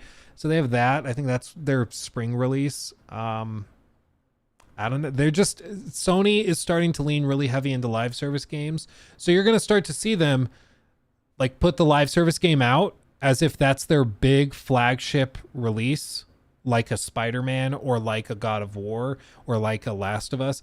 And then they're going to be like really surprised when the fan base is like, yeah, but where's the games we're really excited about? It's going to keep happening. Like it's just going to keep happening over and over and over again. Because they currently have something insane. Like I think they delayed 6 of the 12 games that they have at least a year. So their goal is every quarter basically to have a live service game launching, potentially even like 6 launching in a single year if the timelines line up like that. So there's going to be a ton, and I just need everybody to be braced for it. They say they're still making all the live service or the single player games the same as they always have been. They're just now adding on live service games. But just be ready, because there's going to be just a flood of these live service games. So you'll see like a PlayStation State of Play go up in the summer, and they'll show like maybe The Last of Us Factions, and they'll show this live service game and this live service game and this live service game. And then they'll show a trailer for Cory Barlog's single player game and maybe a trailer for the next Naughty Dog game that's like still 2 years out or something. They'll do that. But all anybody's going to be talking about is how they just flooded it with live service games. And it's going to be a thing. Like the discourse, I think in 2024 surrounding PlayStation is going to change a lot. And I'd put good money on it. Like I think people are already starting to feel like things are a little weird with PlayStation. And I think it's only going to get worse as we see more of these live service games actually release. And we see the doubling down on those things. Anthem 2, Fire. Oh yeah. I'm also expecting that Blade will be Xbox/PC exclusive too. I don't know, dude. Apparently these journalists like reached out for comment from Bethesda saying, hey, You didn't say so in the show. Just checking. Is Blade Xbox exclusive? Because you didn't say so, but I would assume so, because your Arcane's last game, Redfall, I know it's another team, but it's still Arcane.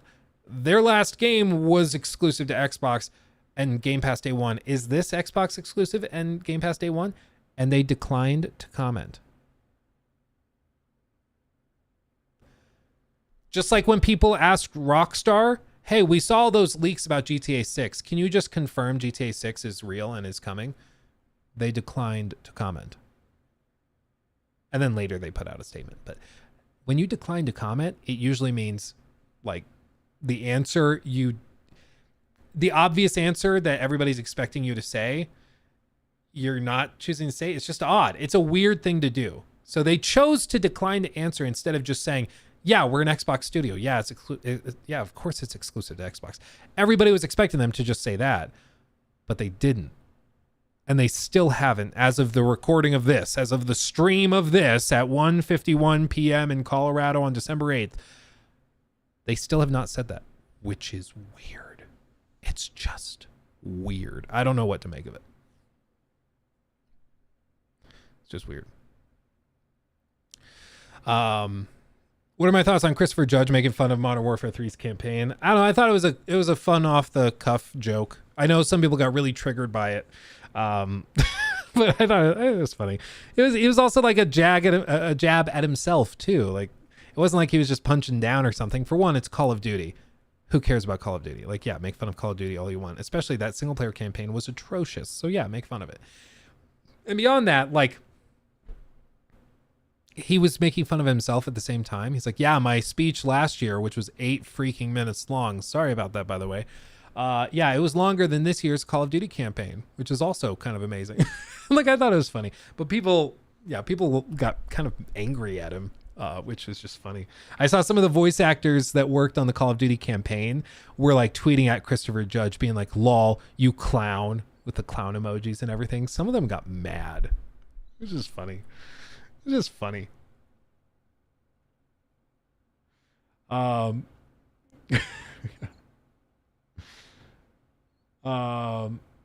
it was just fun. It's just like, yeah, I don't understand why some of these people like defend like multi-billion-dollar corporations and then like these franchises that we all agree kind of suck. Like, I just don't get it. I don't get it. Like, it's people jumping up to like defend like when Elon Musk let go all of those people that worked at Twitter that didn't do like anything, because clearly he fired them. The website's still up, and apparently traffic on X or Twitter is higher than it's ever been. So clearly they didn't need all those people to keep the website running. Yes, there were a lot of problems with like advertisers. Obviously, they're in big trouble there. But he let go a lot of people, and all these people on Twitter, shockingly enough, are also like, no, he's leaving all these people unemployed. This is so toxic. And these are the same people that are like, eat the rich. I'm like, I worked in commercial real estate. I sold buildings, like apartment buildings, to investors that worked at Google, at Meta, Facebook, at YouTube and Google. These guys make like $800,000 a year, are some of the most out of touch people you'll ever meet in your damn life.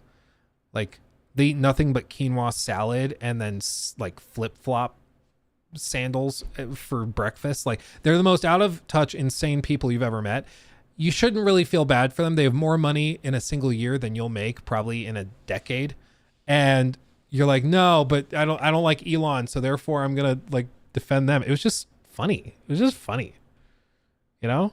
And with this, it's like, oh no, how dare he make fun of Call of Duty, the game that we all agree is like really pretty much built on these really aggressive microtransactions and lazy development. And then it's also a company filled with a ton of toxic people that we've also tried to cancel them for previously. Like, it's just so silly.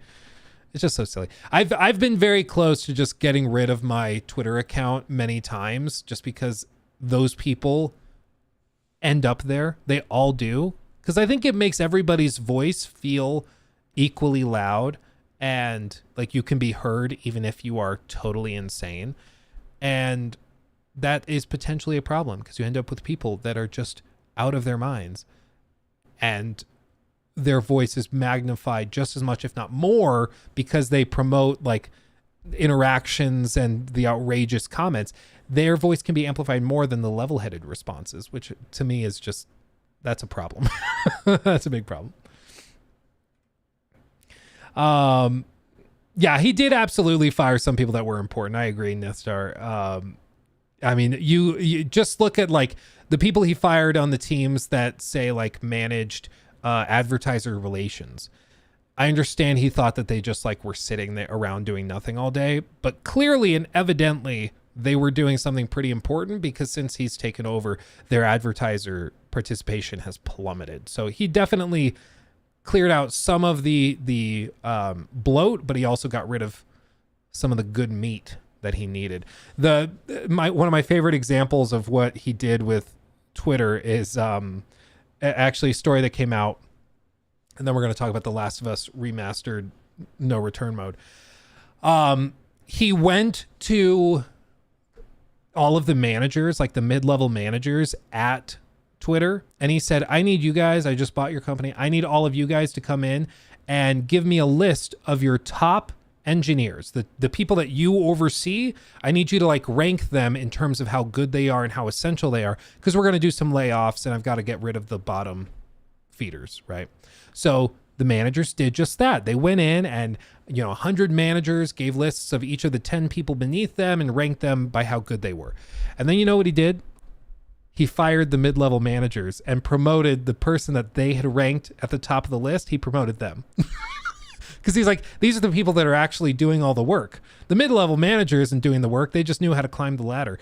The guy that's doing all the work is the one I want in charge. So he fired the mid-level manager that was just good at schmoozing to get promoted.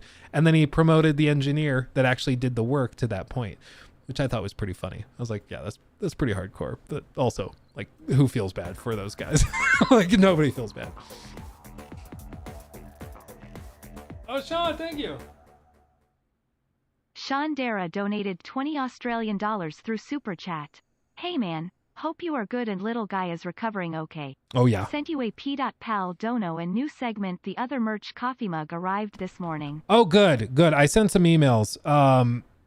So I'm hoping that, I don't know if it was the original one that showed up finally, or if it was the second one, but hopefully it sorted itself out. If you keep having problems, just let me know. But thank you, my friend. And that is very generous. I hadn't seen that. Oh, Jesus Christ, Sean. Jesus Christ, Sean. Okay, so I won't, because he did it privately, I won't like dox anything or say anything, but Sean made a very, very generous donation direct through PayPal. Poggers to Sean, everybody. Poggers to Sean. Thank you, my friend. And yeah, little Ori's doing great. If you want to rewind the stream to right as we started, Orion was here when I turned the camera on. He's just he's a widow fella. He's doing good. So yeah, he's doing great. The doctor let him get off oxygen during the day, so now he's just on it at night when he sleeps. And we're expecting probably by Monday he's just off it completely, thankfully.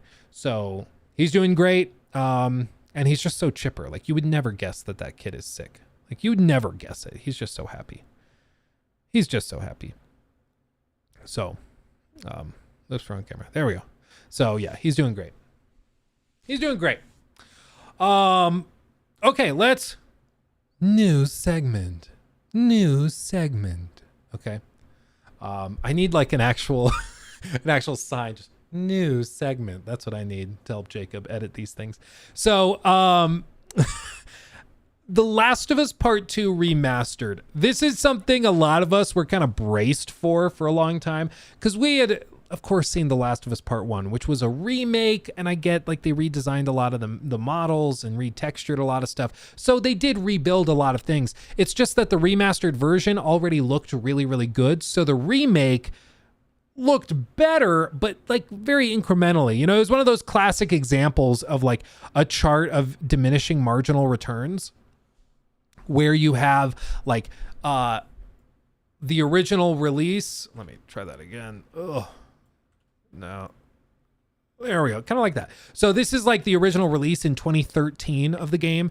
And then there's the PS4 like remaster that they came out with is like right here. right? And it runs at like 60 frames, redone textures, looks way better, higher resolution. And then it runs on the PS5 as well, so it can even go to like even higher resolution, so it's up here. And then they come out with the actual remake, and it's up here. So the gap between these two is not really that big. I mean, between this point and this point, you're talking like maybe this much total difference and improvement, because it's diminishing marginal returns. It diminishes every time you shift over. Whereas the jump from 2013 to the launch of the remaster was massive. The next jump was a little bit less, and then the jump after that was very, very minimal. What they're doing, though, for The Last of Us Part 2 remaster is very, very similar to this, where basically we have the original game launched in 2020, and then we got the PS5 update, which was like, I don't know if we just say, let's just say here. And this maybe 2021. And this brought like 60 FPS basically. So it was a big jump, nice and big. And now they're doing a remastered version with improved like environmental stuff, deeper and denser foliage, improved textures. The resolution is higher, all that stuff. So there is an improvement, but it's like right here. So the jump is definitely not as big as the initial jump, but it's still an improvement. The reason we got upset back with The Last of Us Part 1 is because they charged $60-$70 for that. And it was a very small marginal improvement. And I was ready for them to come out and say that this was going to be $70 for this little improvement. And I was going to be like, guys, come on. Come on. The game still looks amazing. It's 60 FPS on PS5. Really? What are we doing? But they actually surprised a lot of us, because it's not just that. They actually are improving, you know, like I said, resolution, stability of the game in general. They're also improving like foliage density, stuff like that. But they're also bringing lost scenes. So parts of the game and scenes in the game that we have never seen before. That's awesome. I think that that's a great addition. They're also adding like new cosmetic things so that you can play the game with different skins if you want to. Some people love that kind of thing. I don't really care about it, but some people love being able to play The Last of Us with Ellie in an astronaut uniform. More power to you. As for like probably the most transformational thing though is that they are actually going in and they're adding what's called no return mode. And no return mode, allegedly, is what they say is experience The Last of Us Part 2 Remaster's deep combat via an entirely new single-player mode. Survive as long as you can in each run as you choose your path through a series of randomized encounters featuring different foes and memorable locations from throughout Part 2, all culminating in intense boss battles. Unique gameplay modifiers can offer new and unexpected challenges as you fight to survive in a host of different encounter types. Play as Ellie, Abby, and a variety of unlockable characters, including never before playable characters like Dina, Jesse, Lev, and Tommy, and more, each with unique traits to offer a variety of playstyles and unlock skins for them as you progress through the mode. So just like, this is not a quick little bitty thing. Furthermore, this is available for only $10 if you already own the game, which I think is actually quite fair.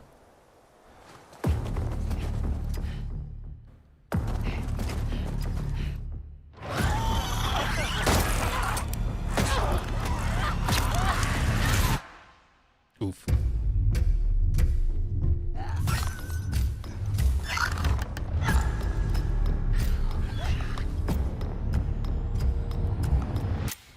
Now, upgrade your weapon. Game progression required to access most characters, levels, weapons, and skins shown. Now, I want to rewind a little bit. Look at this. So, they show Dina. So, all of these playable characters. Ellie, Dina, Jesse, Tommy, Joel, Abby, Lev, Yara, Mel, and Manny. Like, what? What? You know, like, that's crazy. That's crazy. Oh, and Sean, thank you. Mr. Sean with the POG yet again. just gifted 5 subs or 5 memberships to the channel over on YouTube. Thank you, my friend. Thank you. You guys just got some memberships. So if you are Booper, Inner World, Inner Void, Hidden One, Klunberg, and James Norman, you guys just got gifted memberships. Shout outs. Thank you, my friend. That's fantastic. Poggers, Sean, whatever that means. It means play of the game or play of game. Like he won the stream, you know, that kind of thing. Okay. So that's cool. They're adding like a lot of playable characters, and it's not just that, they have actually added traits. So Dina starts with a revolver and then maybe crafting components. Playstyle is crafting. So I'm assuming this is what this means. So she's built around crafting trap mines, stun bombs, double craft upgrade branch. Okay, so as you start a run, she has that skill branch, so you can upgrade that as you get experience from killing and surviving longer and longer. So as you go longer, you double down on crafting primarily. They go on, they tab down to Jesse. You see he's got his resourceful playstyle. He starts with a pipe bomb and then a silenced pistol, 30% more currency, so presumably he earns more the longer he survives, which allows him to buy and upgrade more stuff. Unique items at the trading post, whatever that means. He can craft silencers, pipe bombs, and then he also has a gorilla upgrade branch, probably just like more desperate and crazy chaotic types of combat and fighting, so that's kind of cool. And then the next one, tab forward some frames. There we go. You can play as Yara. Play style is teamwork. Apparently she plays with Lev. Traits, Yara and Lev pair. So it seems like you'll go through levels with Lev, I think is what that means. So that's very interesting. And you just have a pistol. Her arms are not broken in this one. She has both of them, so that's good. So they're breaking the lore. You could see they're already retconning the story. Look at that. It's ridiculous. So that's interesting. That's cool. Also, James, member for 3 months. Pog says, Sean, just wanted to say the Spider-Man 2 is my game to kick back, go for a swing, stop some crimes, but it didn't deserve any awards last night. Yeah, and I don't think that's a diss on Spider-Man. It's just to say that all of the other games were that good. You're talking about one of the most stacked years in the history of gaming in terms of quality. So nobody should feel bad for not winning last night. Like everything was so competitive. It was crazy. So yeah, I totally get what you're saying. And Lucas, thank you for the super chat as well. Can you draft your dream game, studio director, etc.? Either Naughty Dog or Rockstar. I'm open for either. Probably ideally for this, I would say Rockstar. Designing a narrative, gritty, cinematic pirate game that's very realistic, set during the golden age of piracy, centered around Anne Bonny and her adventures and escapades, again, during the golden age of piracy. I think that would be super cool, super dark, super gritty. It could be amazing. I just hope somebody does it eventually. Like, just imagine their production level with like sailing ships and then going and like the craziness of ship battles and then sword fights and the narrative stuff you can do with trying to placate the various governors of different islands, you know, the political intrigue involved. It could be so good. It could be so good. I would love to see that. One day, maybe. One day. So, Yara, that's kind of interesting. Do they tab down to anyone else?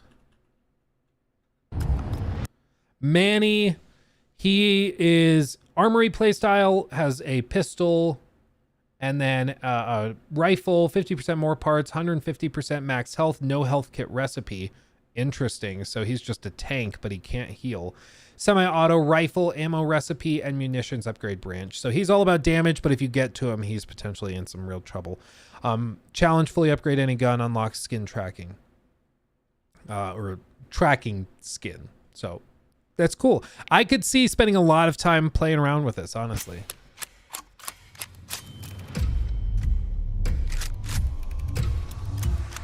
Let's go.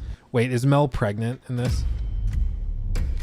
No, I don't think she is. That would be really awkward. I guess the only time though we've seen Mel is when she is pregnant, because she's pregnant in the beginning of the game too. So she probably is pregnant. That makes this whole thing really awkward. Because like you're gonna take a pregnant woman into active combat. That's who I'm choosing. I want preggers. You know. Let's go. Hardware store hunted is one of them. Okay. So it looks like humanoid enemies and infected enemies as well. It also looks like it's going to be built around being timed and then clearing a certain number of enemies during that period of time. Or surviving waves of enemies as well. Does the dog count as a person? Lev is down. Interesting. So some of the missions might be about keeping your companions up, maybe? Oh, that was a funny glitch. What? Oh, it's like this is the modifier. I was like, why did they keep this in? That's a bug. Why did they do that? I guess it's a modifier where the enemies or the infected are invisible until they've been killed. And then they're visible, because this guy's invisible. And somebody's got Lev until you shoot him or hit him. Safe locks. So you have to go unlock safes while clearing out enemies. That's interesting.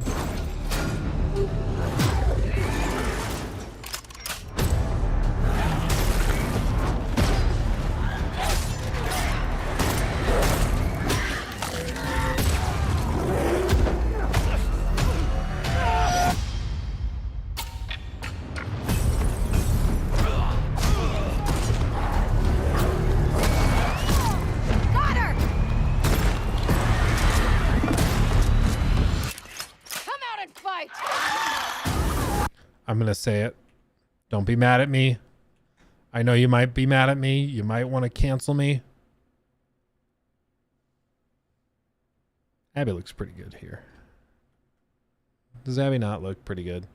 Is that not tickling your fancy just a little bit? Come on. Come on. Little Mad Max vibes. A little bit of something, something.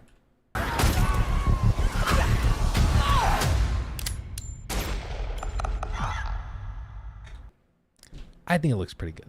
Just for $10, I think that makes sense. Simp. Yeah. So I think for $10, that makes sense. Okay. I think that makes sense. Adding on to that, lost scenes from the actual base game, and then also like improved visuals and stuff. I think for $10, that becomes really compelling. And at full price, you know, for people new to the game, you know, and I don't think that that's that outrageous. It's an actual tangible improvement to the base game with new content, hours potentially of more gameplay to engage with. I think that makes sense. I think that lines up. I don't know, you know, what this will look like when we actually play it. Maybe it's only like 20 minutes of gameplay time and the maps are really, really small, but I would guess you get a few more hours of enjoyment out of this, which I think is reasonable to expect. As for, well, I mean, I guess I would just say that this is what I hope to see moving forward from PlayStation is like fair pricing for quality additions to games and reworked versions of games. I think this works. I think this makes sense. Seeing free DLC added to God of War Ragnarok, that's awesome. I don't think any of us really saw that coming, a free expansion that adds gameplay.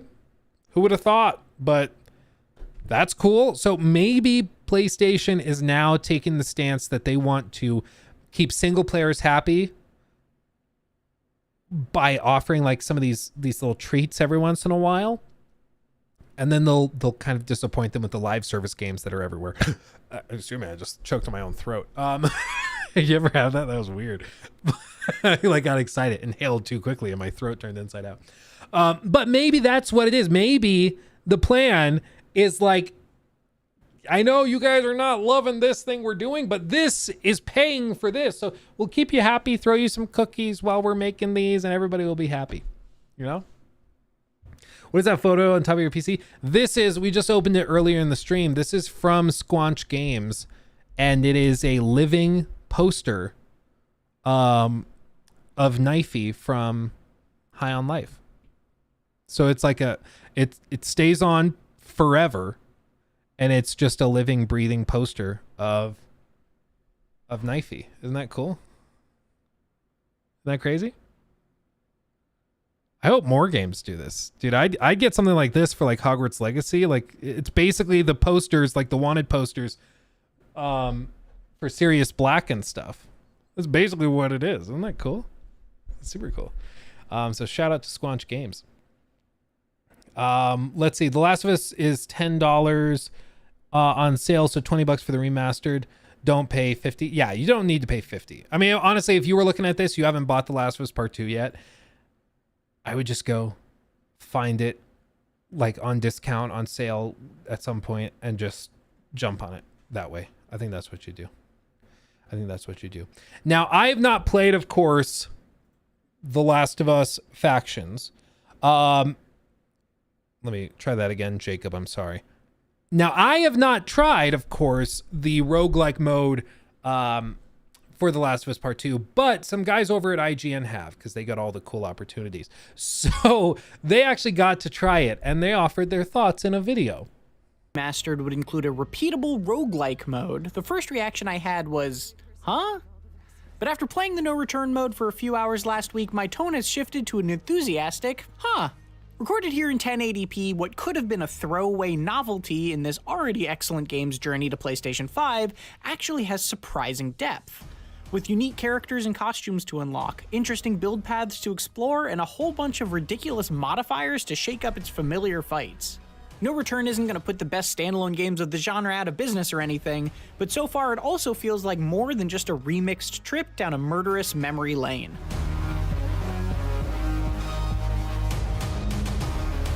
The premise of No Return is simple. You pick a character with a unique starting loadout and work your way through a branching tree of randomized fights, earning resources to buy items, upgrade your skills, and improve your weapons along the way.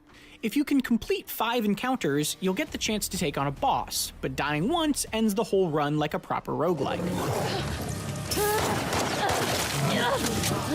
This setup gives The Last of Us Part... I will say, I do like these high stakes things with The Last of Us Part 2. I normally don't like roguelikes that much, but I have been working very steadily through a hardcore run of The Last of Us Part 2, which has permadeath. And that is, not only is it grounded difficulty, so you don't find like hardly any ammunition, weapons, healing items, nothing. Like you're always on the verge of death. But also, if you die once in your whole run, the game's over. Doesn't matter if you're 20 hours in, it's done. Deletes your save. And it's actually been kind of cool. It's been kind of cool. Roguelikes are the best. I have to be in a very specific mood, Cooper. And like, sometimes I am in the right mood. Sometimes I like me some Returnal or something. But in general, like, for me, playing a game, I know some people, they'll play something like Returnal and they play it. It's really tough. They hit a boss fight. They've been on a great run. They're like 10 hours into it.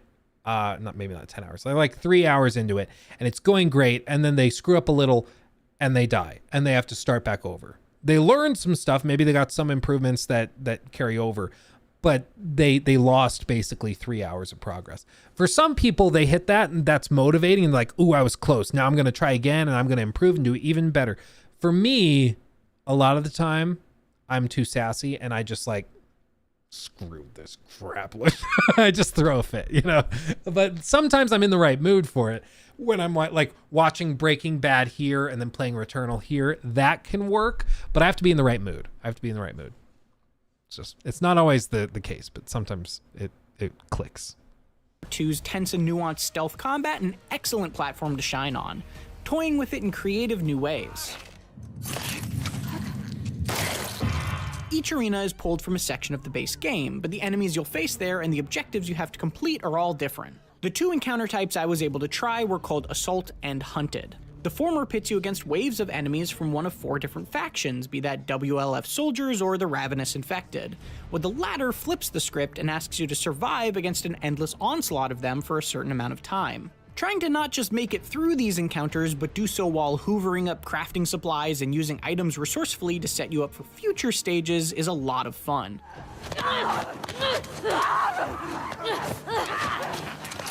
The fights themselves can feel a little similar within each mode, but there's a whole host of systems that aim to push you out of your comfort zone during them. For starters, the character you use, weapons you have, and skills you've unlocked can drastically influence how you play.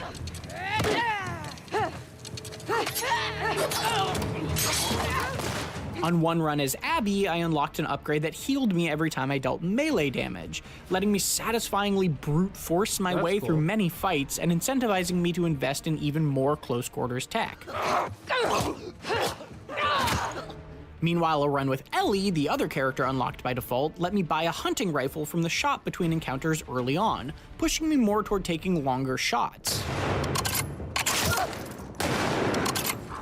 In contrast, Lev starts with a bow for a focus leaning towards stealth, while Yara actually also has Lev there to help out on every mission.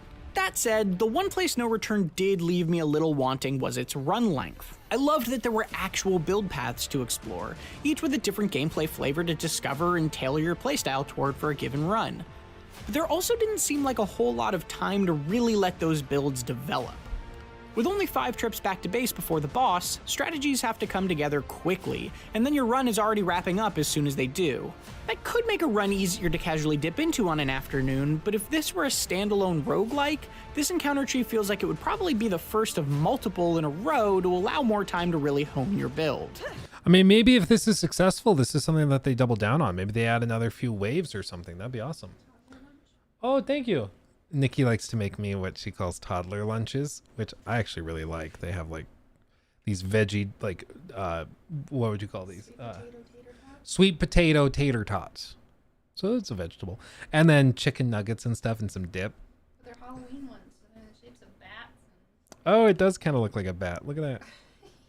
I am the darkness. And ghosts. See, I like it. I like it. Thank you, my face. Thank you, my babe. I love you too. How are the boys? Yeah. Yeah. There, yeah. It's been a long week. It's been a long week. We're almost at the end, It's though. been a long month. We're on our way. I love you too. I'll see you soon. So sweet. Yeah, she's a keeper. She's a keeper. For sure. I'm surprised Hermione didn't come. Oh, there's Hermione. That's why. It's like, why didn't she come out and say hi? You see her? Right there. I have to shine the light, otherwise I can't see her. So yeah, no, she's a keeper. Oh wait, I have to check. Oh, that Avatar video is doing well. The Avatar TikTok we posted this morning. It's already at like 130,000. Oops. Oops. Yeah, Luke's a simp for his wife. Cringe. Thankfully, there are sub-objectives to chase that keep things fresh, be that loot chests popping up in random spots between waves on Assault, gambits that give you extra resources for completing a certain mid-encounter task, or dead drops that reward you with a random boon after the fight if you give up a specific item as payment during it. The most enticing extras to chase, however, are on a long list of challenges, which can unlock everything from new costumes to new characters, and even 2 new encounter types. Challenges provide nice rewards for your effort, as well as for using each character in certain ways, like healing a specific amount in a single encounter with that melee ability on Abby. But the most chaotic way No Return shakes things up is with mods. These randomly assigned alterations to some encounters can provide positive buffs, like a boost of speed when you vault an object, or additional difficulty, like higher enemy health. They can also get wild, including making enemies fully invisible or having them drop pipe bombs when they die. You'll get more rewards for completing encounters with harder mods, so there are some entertaining risk-reward decisions as you plan your path to the boss. No Return also has an Dude, I can't wait to see the people speed running this and just making me look like I have no idea what I'm doing. It's one of my favorite things is watching like speedrunners play a game that's really difficult and they just make everybody else look like they're totally stupid. I love it. impressive amount of customization across all of these. Big Iron, thank you. Take my money. Okay. Thank you, my friend. Features. There are 7 difficulty modes, including a customizable one, a daily run option, and even a custom run mode that lets you fine-tune what types of enemies, missions, mods, and more you'll come across. As an example of how nuts things can get, I made a custom run that maxed out the mod cap to 6 at once, and some of the resulting encounters were bonkers. This one random stage felt like I had been transported to literal hell, putting a neon red photo mode filter over everything, making it rain spore clouds from the sky, lighting enemies on fire with my melee attacks, and then causing them to drop bombs when they died. It was ridiculous.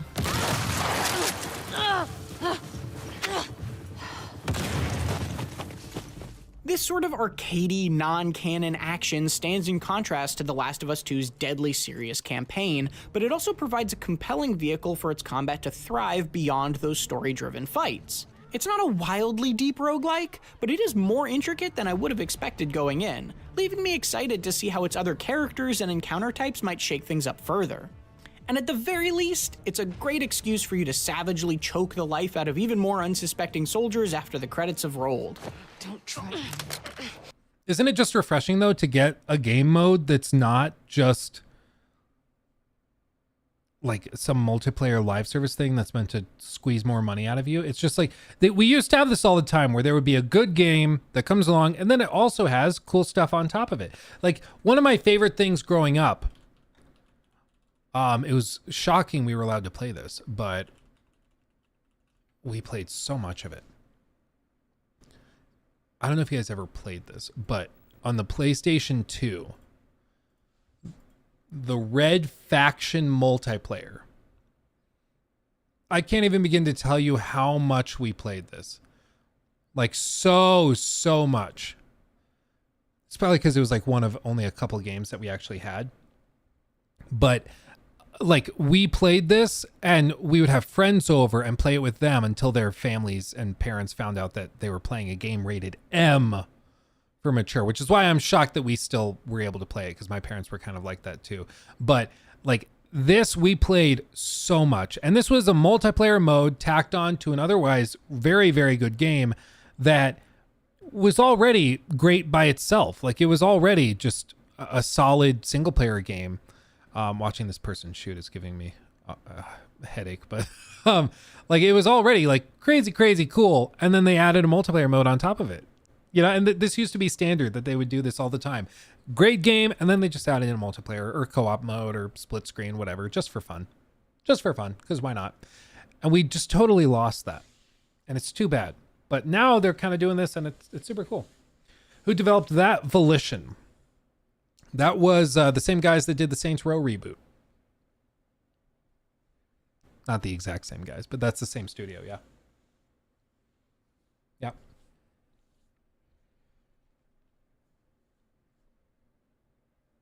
Halo 1 was like that. Yeah, again, it used to be standard.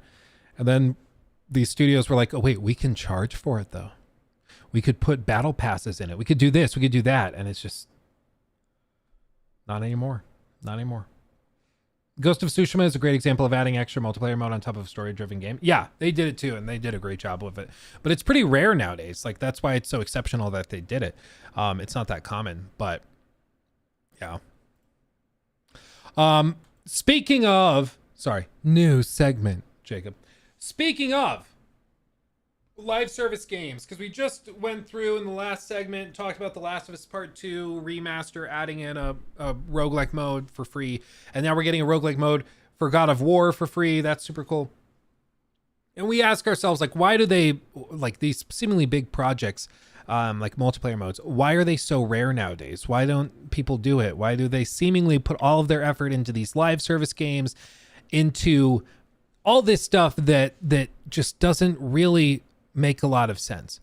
Well, I got recommended a YouTube short from a creator by the name of Pirate Software.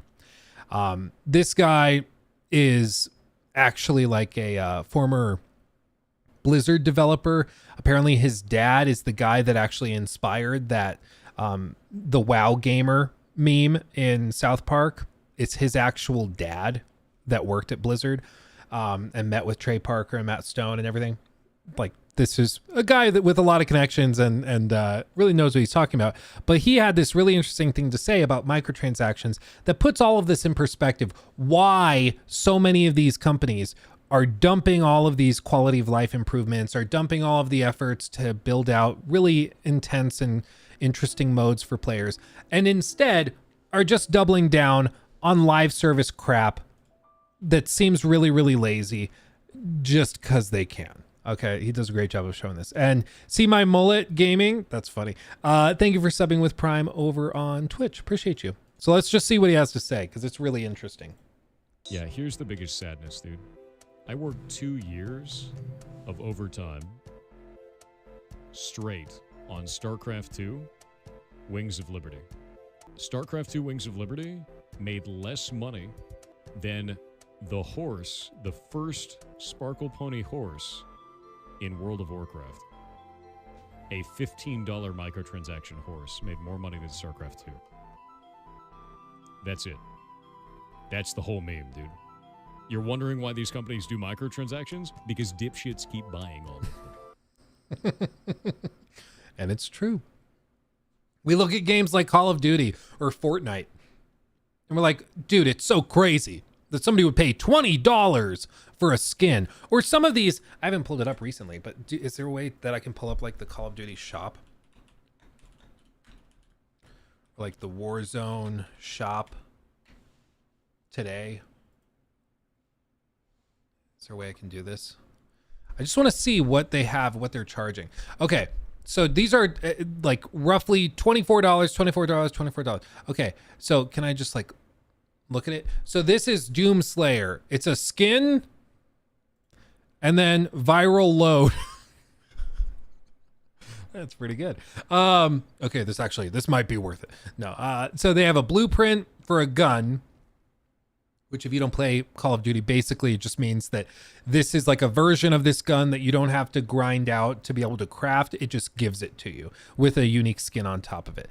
Cyber terrorism, another blueprint. Corporate theft, another blueprint. Then they give you a watch, a spray, a sticker, a player card, a charm for one of your guns, and then an emblem, and that's it. And this is $24. $24 for that. Basically, you're paying $24 in this case, Rough Revolutionary, for a skin on a weapon, They let you skip the grind involved with this technically. So if these attachments are really, really good, you get to skip the grind for that. I would say that the reason there is grind is because they're trying to sell you the solution here for $24. But if you buy one of these, you just spend $24 on what is comparatively a very small undertaking. How much work do you think goes into this? They have a team of a few guys working on the skins, and the guns are already there. The attachments are already in the game. So it's just a unique loadout of that with a skin on the weapon, and then a skin for the operator, and then all of these things, which are like basically an afterthought in terms of difficulty to produce. And they charge $24 for this. And people buy it. Many people buy it. So many people buy it that it accounts for billions of dollars in revenue. Billions of dollars in revenue. Why do they do it? Because people buy it. Like, it's just not more complicated than that. It reminds me of when Todd Howard was asked on Skyrim. Let me see if I can find the exact quote. Yeah, here it is. People were asking him, why do you keep re-releasing Skyrim? Why do you keep doing it? Like, you've released it 6 times. Chill. And he said straight up, if you want us to stop releasing Skyrim ports, stop buying them. And he's not wrong. Why would they? If they release it for the 15th time this month, but people keep spending money on it, buying it every single time it comes out. Why wouldn't they just do it? Why wouldn't they? It just doesn't make any sense. Like, it's the same thing with like React content, you know, on YouTube. At the end of the day, it's all just a marketplace of supply and demand. If the demand is there, people will supply it. The companies will supply it. If you don't like React content, that's okay. That's totally okay. Don't watch it. And if the community doesn't watch it, it will no longer make sense to do it and people will move on. Just like it used to be the case that the most popular thing on YouTube were like those musical parodies. You remember those old school musical parodies? That were so cringy. Like, what was the one parody? It was like, was it To the Black Eyed Peas?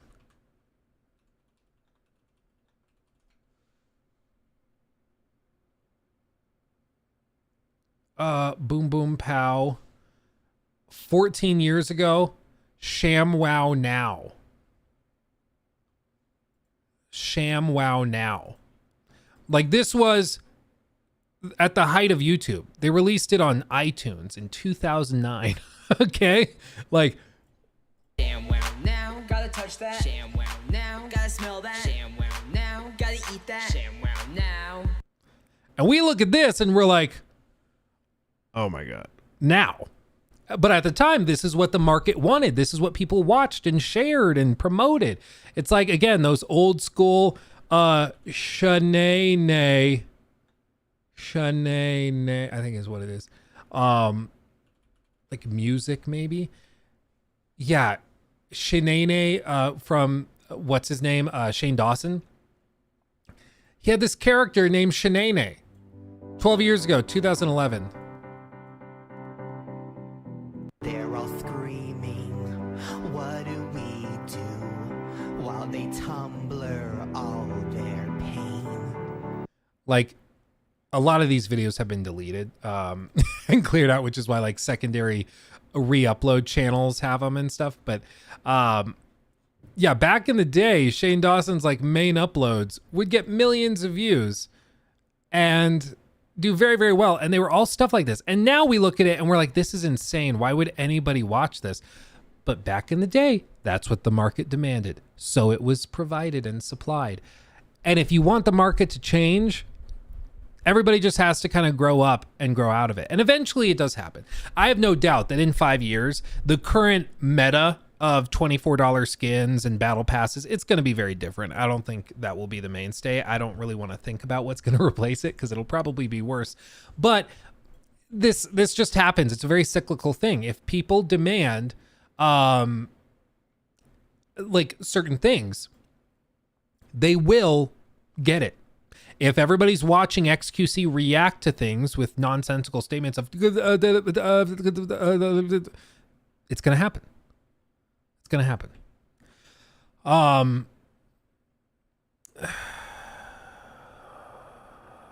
Oh, Nice Guys finished last.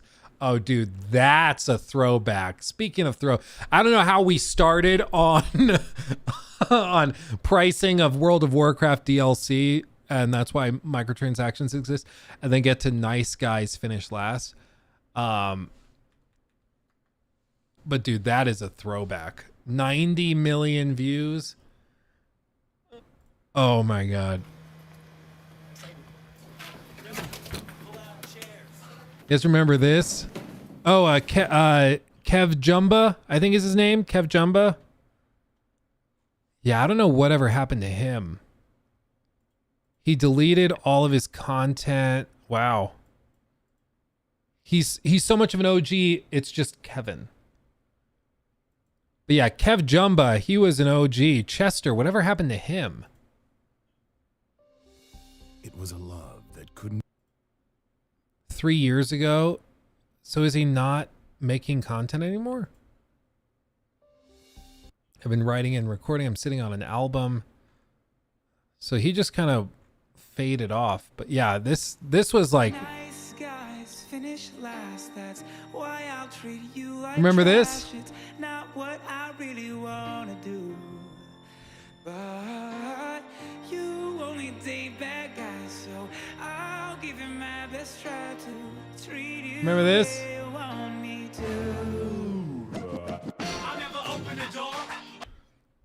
was a good time. It was a good time. This is OG YouTube.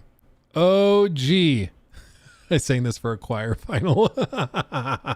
That's awesome.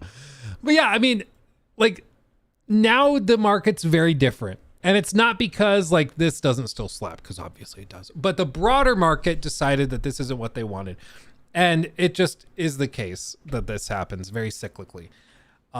We don't have to like it, but that's just what happens. And so circling back somehow, this has been ADHD, the segment, for all of these things with like microtransactions, with in-game stores, with battle passes, all of this stuff, it's just a matter of supply and demand. If people are buying it, the demand is there and it's being fulfilled when the supply is there, so they're going to keep providing it. Just like loot boxes. The reason loot boxes don't exist anymore really in mainstream AAA console games and PC games is not because, I mean, with a couple of exceptions, of course, in some games they're still there, like Overwatch still uses them and a couple of others, but most new releases aren't using them, and the biggest games in the world aren't really using them. But it's not because like they decided, hey, this maybe takes advantage of people with gambling addictions and we don't want to do that. We're going to choose to go out a different way. It's not because of that. Oh, Overwatch got rid of them too? Oh, well, there you go. It's because people stopped buying them and stopped engaging with them. And they realized they could make a hell of a lot more money if they just did the battle pass thing and then sold $24 skins to you like once a month or once every few weeks if you're playing the game a lot. So they chose to go that route. It's, you know, the demand shifted, and so they met that demand in a different way. And hopefully that's what happens with all these crazy priced skins and stuff. People just wake up and are like, hey, it's kind of crazy that we're paying this much money, like a third of the cost of the game, but for a single skin. That's outrageous, but it keeps happening. And it will continue to happen. It will keep going. And I mean, you see just the level of excitement over like Fortnite Peter Griffin. Like this went super viral with like millions of views, tons of people getting super excited over the Peter Griffin skin. Tons of people wanting to do it.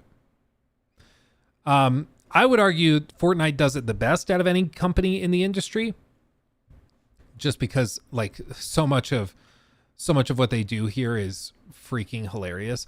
Like straight up, if you get downed, you can like I don't know if it's actually being downed or if it's an emote that you do, but if you want to see it, if you find his NPC right here on the map and take him down, you'll get the Peter Griffin's mythic pump shotgun, but you'll also see this hidden death animation where he grabs his knee with these sounds. Like, and this is actually an unreleased death animation, so who knows, maybe we'll even see it drop as an emote soon. Isn't that amazing? Isn't that great? It's just a good touch. Like they have a way of doing it that's very, very unique and clever and honestly just funny. I think Call of Duty lags a little bit behind it and they're much lazier with it. They just add like Nicki Minaj as a skin or Snoop Dogg. Is Snoop Dogg a skin? I think he is. They'll add people like that, which I don't find very compelling. But again, the reason they do it is because people buy it. A lot of people buy the $20 Nicki Minaj skin. So they do it. They keep doing it. Just keeps happening. I don't play Fortnite, but I would play purely for a Peter Griffin skin. Yeah, dude, it's actually like pretty clever. It's pretty clever. But that's, you know, I don't know how much they charge for Peter Griffin. I closed the tab. I don't know how much they charge for Peter Griffin, but it's probably something similar, like 10 to 20 bucks for the skin or the whole kit of different things for him. And I would bet it is selling very, very, very well. Even though the game's free, people are spending 20 bucks here, 20 bucks there, 30 bucks there, 10 bucks here. And eventually they end up spending hundreds of dollars on a game they got for free, but they still feel like they're ahead because they didn't pay for it up front, which is just the most insane mental gymnastic thing that players do nowadays, is that they're like, well, I got the game for free, so therefore I'm justified in spending $300 on it. But if I spent $60 on a game, I wouldn't want to spend any money on microtransactions. It's just funny, you know? Super Chat. It's sad that the new generation of gamers are being groomed to buying these overpriced skins that makes them think it's normal as they grow up.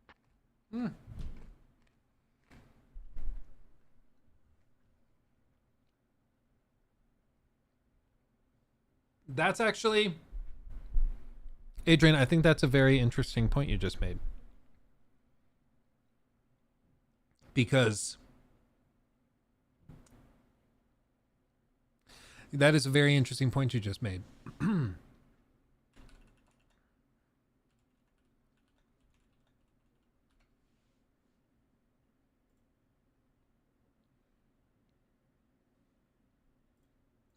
It reminds me, we're about to go full circle, okay?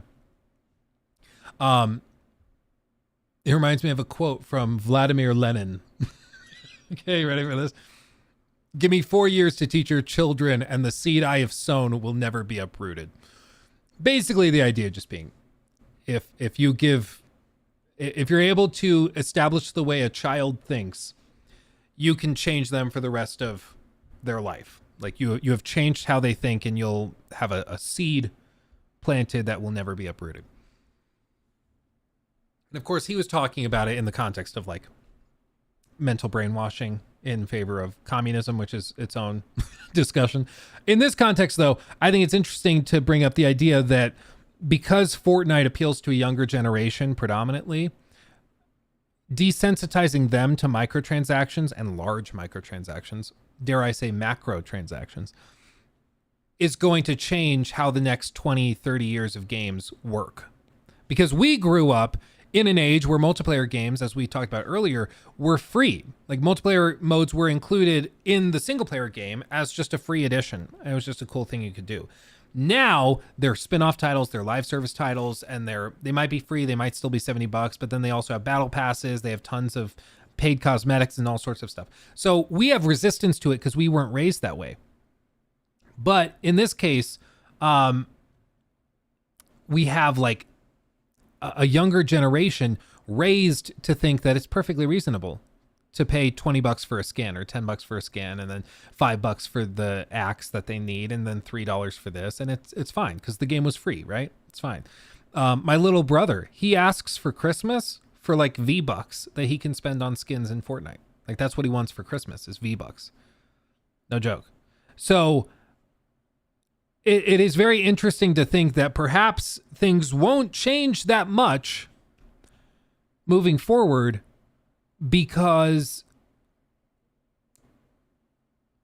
simply because like the next generation that's going to go into their teen years and then their adult years are used to this.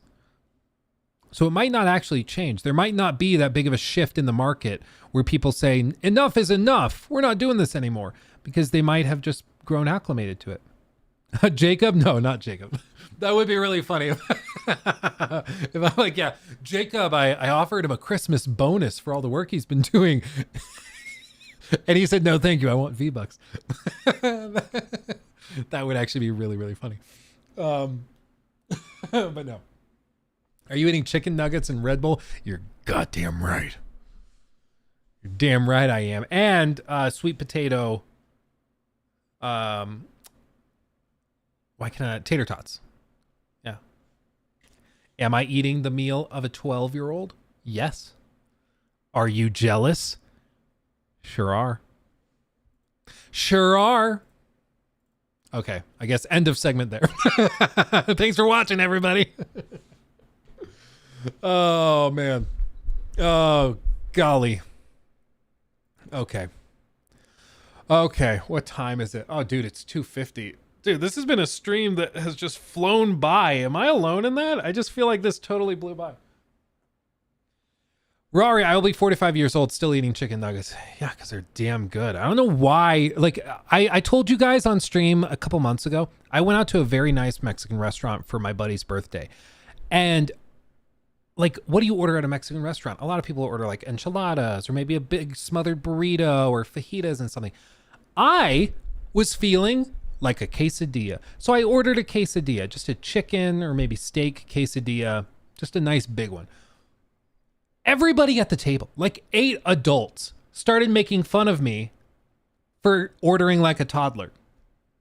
I was like, it's a quesadilla. It's not like I'm ordering a juice box and then a Go-Gurt, which I would have if they had Go-Gurts, because Go-Gurts are amazing. But like I ordered a quesadilla, and you would have thought that I just had surprised everybody by asking for a Happy Meal. It was crazy. I was like, quesadillas are awesome. What are you talking about? You guys are crazy. Same thing if I go to a restaurant and I order chicken tenders. People are like, okay, are those for Lachlan or are those for you? And I'm like, they're for me. I like chicken. I like fried chicken tenders. Yes, I ordered chicken tenders. I'm sorry I didn't get the Black Angus white truffle oil burger.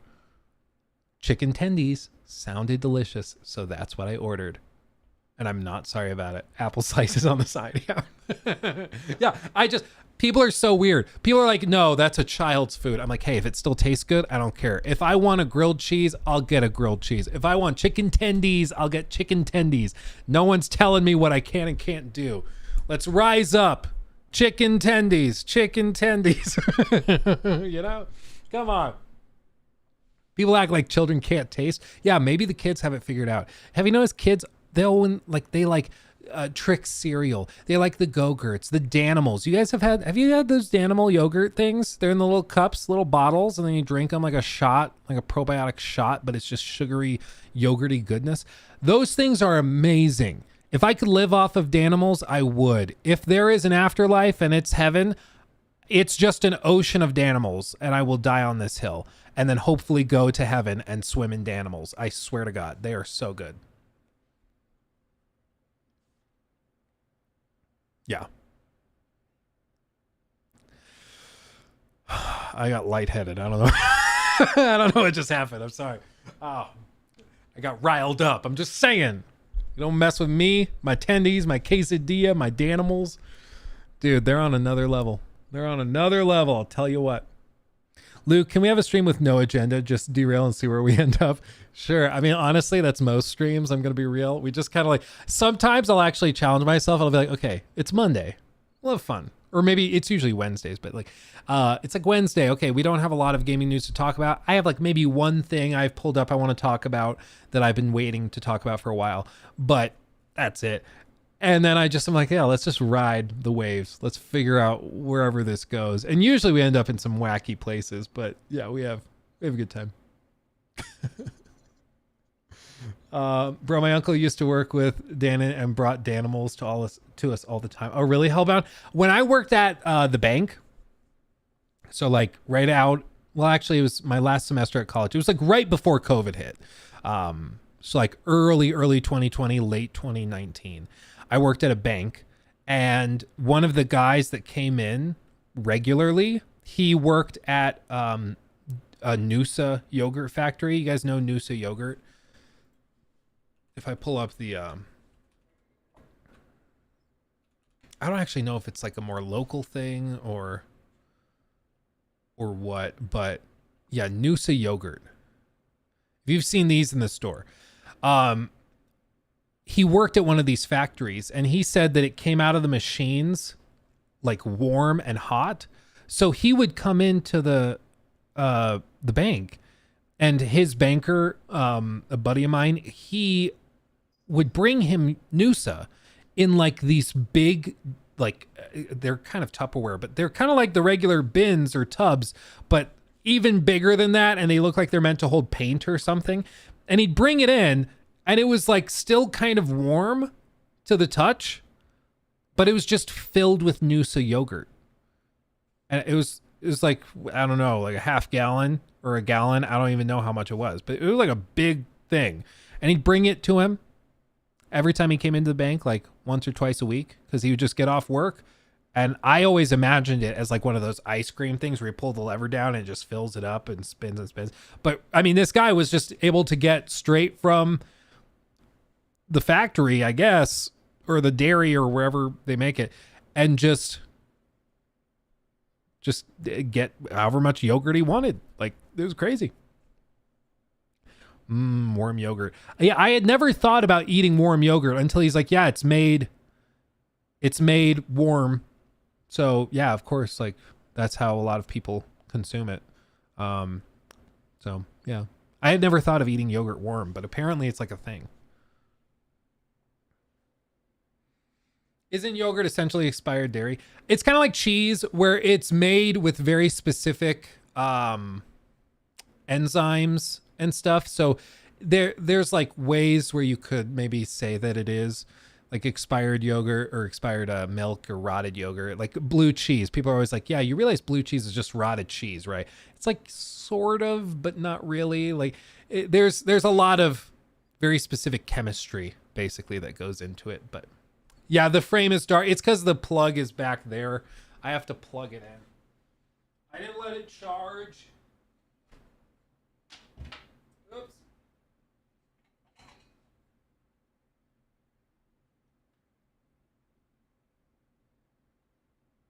Maybe. There he is. He's back looking like a shaft. If you weren't here earlier in the stream, people were saying that when he's in the background like that, he just looks like a shaft and two balls. So I probably need to keep him a little closer to the camera, but yeah, testicle knife. Now I look at it, I can see it. I see what you mean. Yeah, it does look really cool. I wish it came through better on camera. Because it basically just looks like a living, moving poster in person. On camera, it like the brightness of it kind of blows out the camera just a little bit, but yeah, it's pretty good. People saying Spider-Man 2 got robbed for Game of the Year, only played Spider-Man 2 this year. Yeah, well, it's like, tell me you didn't play Baldur's Gate 3 without telling me you didn't play Baldur's Gate 3. It's like this thing we mentioned. Let me pull it up again. I think I had it bookmarked. Yeah, this. It's like this tweet where he's like, Baldur's Gate 3 winning Game of the Year over this is just crazy. And then he's like, Baldur's Gate 3 gameplay, dice rolls, which is really funny. Like, this is funny. But, like, tell me you didn't play Baldur's Gate 3 without telling me you didn't play Baldur's Gate 3. If you think this is what makes a game great, I don't know what to tell you. Like, notice he starts playing the clip. At the moment, the player loses control of the character, and then it plays through a sequence where the player has no control, and then spins back forward, and the moment the video cuts is when he regains control of the character. Regain, cut. It's like, it's just a cinematic, and he's like, see, it won Game of the Year over this. I'm like, if this is your evidence for why it should win Game of the Year, it's a really cool cinematic. This does not a great game make, though. It just doesn't. It just doesn't. And like comparing Baldur's Gate 3, saying that this is so much better than Baldur's Gate 3 is just funny. Just funny. Anyway. I do wish Liza B would have gotten something. Yeah, I was a little bummed they didn't get anything. They were good sports about it, though. They were like, thank you for the nominations. We're very humbled by that, blah, blah, blah. I thought they handled it with much aplomb. But yeah, I did feel bad they didn't win anything. I will say Spider-Man 2 not winning a single award in 7 nominations is pretty rough. It's pretty rough, but again, like I would just ask people what like I would just ask people like what they think it deserved to win. Like in each of those categories, was it really the winner of that category? And I don't think for any of its categories it was the best compared to the competition. And again, that's not really a diss on Spider-Man. It's more a compliment to the competition. Like it was just literally the most incredible year for gaming in history. I think that's really all it was.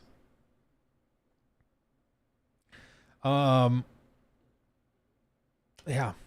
What won best action game?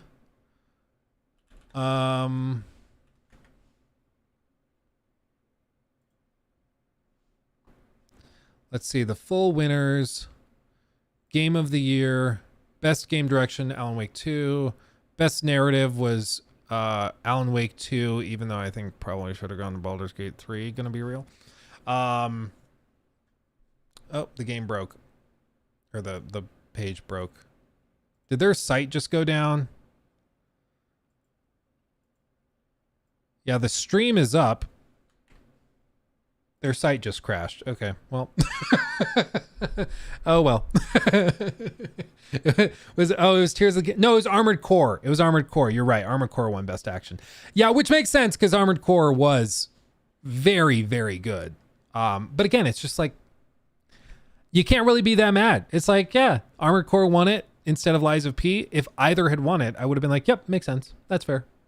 Yeah, so I just think, like, I understand people who loved Spider-Man were pissed that Spider-Man didn't win more awards or any awards, but it's also like, honestly, it's just how it goes. When it's a really competitive year, you're not gonna walk away with a lot. I don't understand why they had Wish.com Willy Wonka handing out Game of the Year. It doesn't make any sense. I think they should have the winner of the last year's award give it out. Just like Christopher Judge announcing Best Performance of the Year, I think they should have like Hidetaka or a representative from Bandai Namco or somebody give out the award for the next Game of the Year and do it that way. I think that's what's fair. I think that would be a really cool way of coming full circle. Where's the Todd Howard meme? There was one Todd Howard meme that people were saying, because I missed it. I must have been like changing Lachlan's diaper or something when they did the cut to Todd Howard. Todd Howard.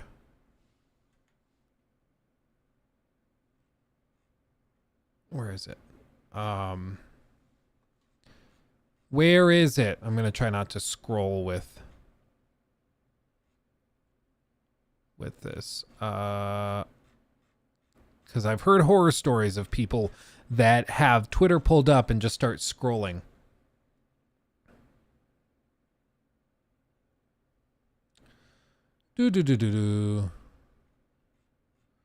Where the hell is the clip? I swear it was somewhere. This is just funny. It's just Todd Howard spotted. Dude, how would I would have to troll Todd somehow if we were ever like at the same event together. Like I would have to, right? There's got to be something funny we could do. Should I just get up and start bowing to him? Is that what I should do? I think that'd be funny. It's God Howard. I give him like an offering. I start trying to hand him cash out of my wallet or something like that. Dress like him. I could do that. And he's unpredictable. Like last night, apparently he wore like a little suit. He always wears that Omega watch, which no joke, his Omega Moon, whatever watch is an awesome watch. I really want that watch. One day I'll treat myself. I really love that watch. So one day. I don't know, man. Am I just totally missing it? Todd Howard realizes... It was something like that. Todd Howard realizes... Oh, yeah.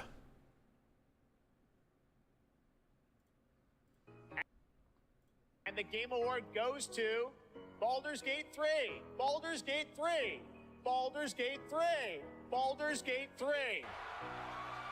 Congratulations, Larian. And the Game of the Year is... Baldur's Gate 3. Well, that's from 2015, I think.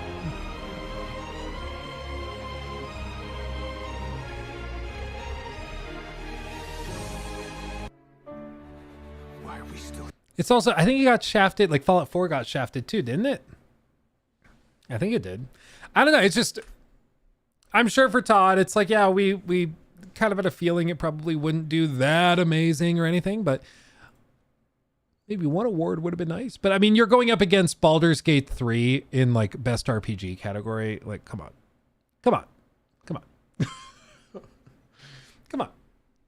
It's just, I think Bethesda at this point, they had Starfield, or rather Skyrim, which blew up and was a lot of people's game of the generation and was just crazily high rewarded or awarded. And then they just haven't been able to recapture that spark, you know? They have solid games that are fun and a lot of people enjoy, but they just haven't been able to get that universal acclaim again. And that happens. You know, it's extremely rare for studios to get like masterpiece after masterpiece after masterpiece. That's why Rockstar is such an exception to pretty much every rule in the industry, because they do make masterpiece after masterpiece after masterpiece. Naughty Dog, you know, a lot of people took the stance that they made masterpiece after masterpiece, and then a lot of people didn't exactly love The Last of Us Part 2, or they thought Uncharted 4 was a little lackluster. So it happens. Like, not every studio is perfect or is able to just drop 10 out of 10 after 10 out of 10 after 10 out of 10. It didn't just work. Yeah. It's an absolute crime that RE4 Remake didn't get an award aside from Best PlayStation Game of the Year for Golden Joystick Awards. I think it's just, again, it's not a diss on Resident Evil 4. It's just a compliment to the rest of the games. Like, honestly, I don't see how Resi 4 could have won Game of the Year when it's going against Baldur's Gate 3 and Tears of the Kingdom. And again, it's not a diss on Resi 4. Resi 4 Remake is great. But for one, it's a remake of a game that already released years and years and years ago. And two, it's going up against like generation defining games that are new. And so it's just like, for a lot of people, it's, you know, their favorite game of the year, and that's awesome. But I think if we're talking about awards and games that really blew everybody away and deserve recognition, fresh recognition, it's just hard to argue that RE4 Remake should take that, you know. Hot take, I don't think remakes should count. I've taken that stance too, Steel Airship. That's my position, is I just personally don't like the idea of remakes winning like Game of the Year or RPG of the Year or stuff like that, just because like the groundwork was already done. Like, I love Mafia Definitive Edition. I think that's probably the best remake I've ever played in terms of what it did to improve the original to the remake. It's such a huge jump in every way. It's ridiculous. But I still don't think that should have been like nominated for things. That's why I think there should probably at this point be a Best Remake of the Year award. Give it that. We're getting so many remakes. There's probably going to be plenty of contenders. Do you think Alan Wake 2 got more than it deserved? I don't think it deserved Best Narrative. Narrative was wacky and crazy. I think Baldur's Gate 3 should have taken that. But most of the other stuff, I think, makes a lot of sense. You know, Best Direction, yeah. If you had, again, any other game director, if they had gone to their team and been like, hey, and we're going to have a whole musical number that's live action. We're going to film ourselves, including me, and we're going to get up there and do like a whole choreographed dance while we're singing as the player goes and, you know, fights through some waves of enemies. Everybody at normal studios would have been like, what? No. But for them, somehow they managed to do it, and it actually ended up being like the highlight of the entire game for me. Spoilers. I mean, I'll be real. They did the actual musical number in question on the stage at the Game Awards, so I feel like the cat's out of the bag. Cat's out of the bag. That's one of you. You're one of those. Did you know that? Oh, you want the cuddles. Oh, you want the cuddles. What's your cat's name? This is Hermione. This is little Hermione. Oh, you're a good girl. Oh, those are good cuddles. Oh, so nice. Oh, so nice. So sweet. So sweet. Well, do you think cats think they're cats? I don't know. I don't know. But with that, everybody, we've been going about 4 hours, so my voice is starting to get a little weak. Knees weak, palms are sweaty. There's tater tots on my plate already. Mom's Bugatti. It took me that long to think of that.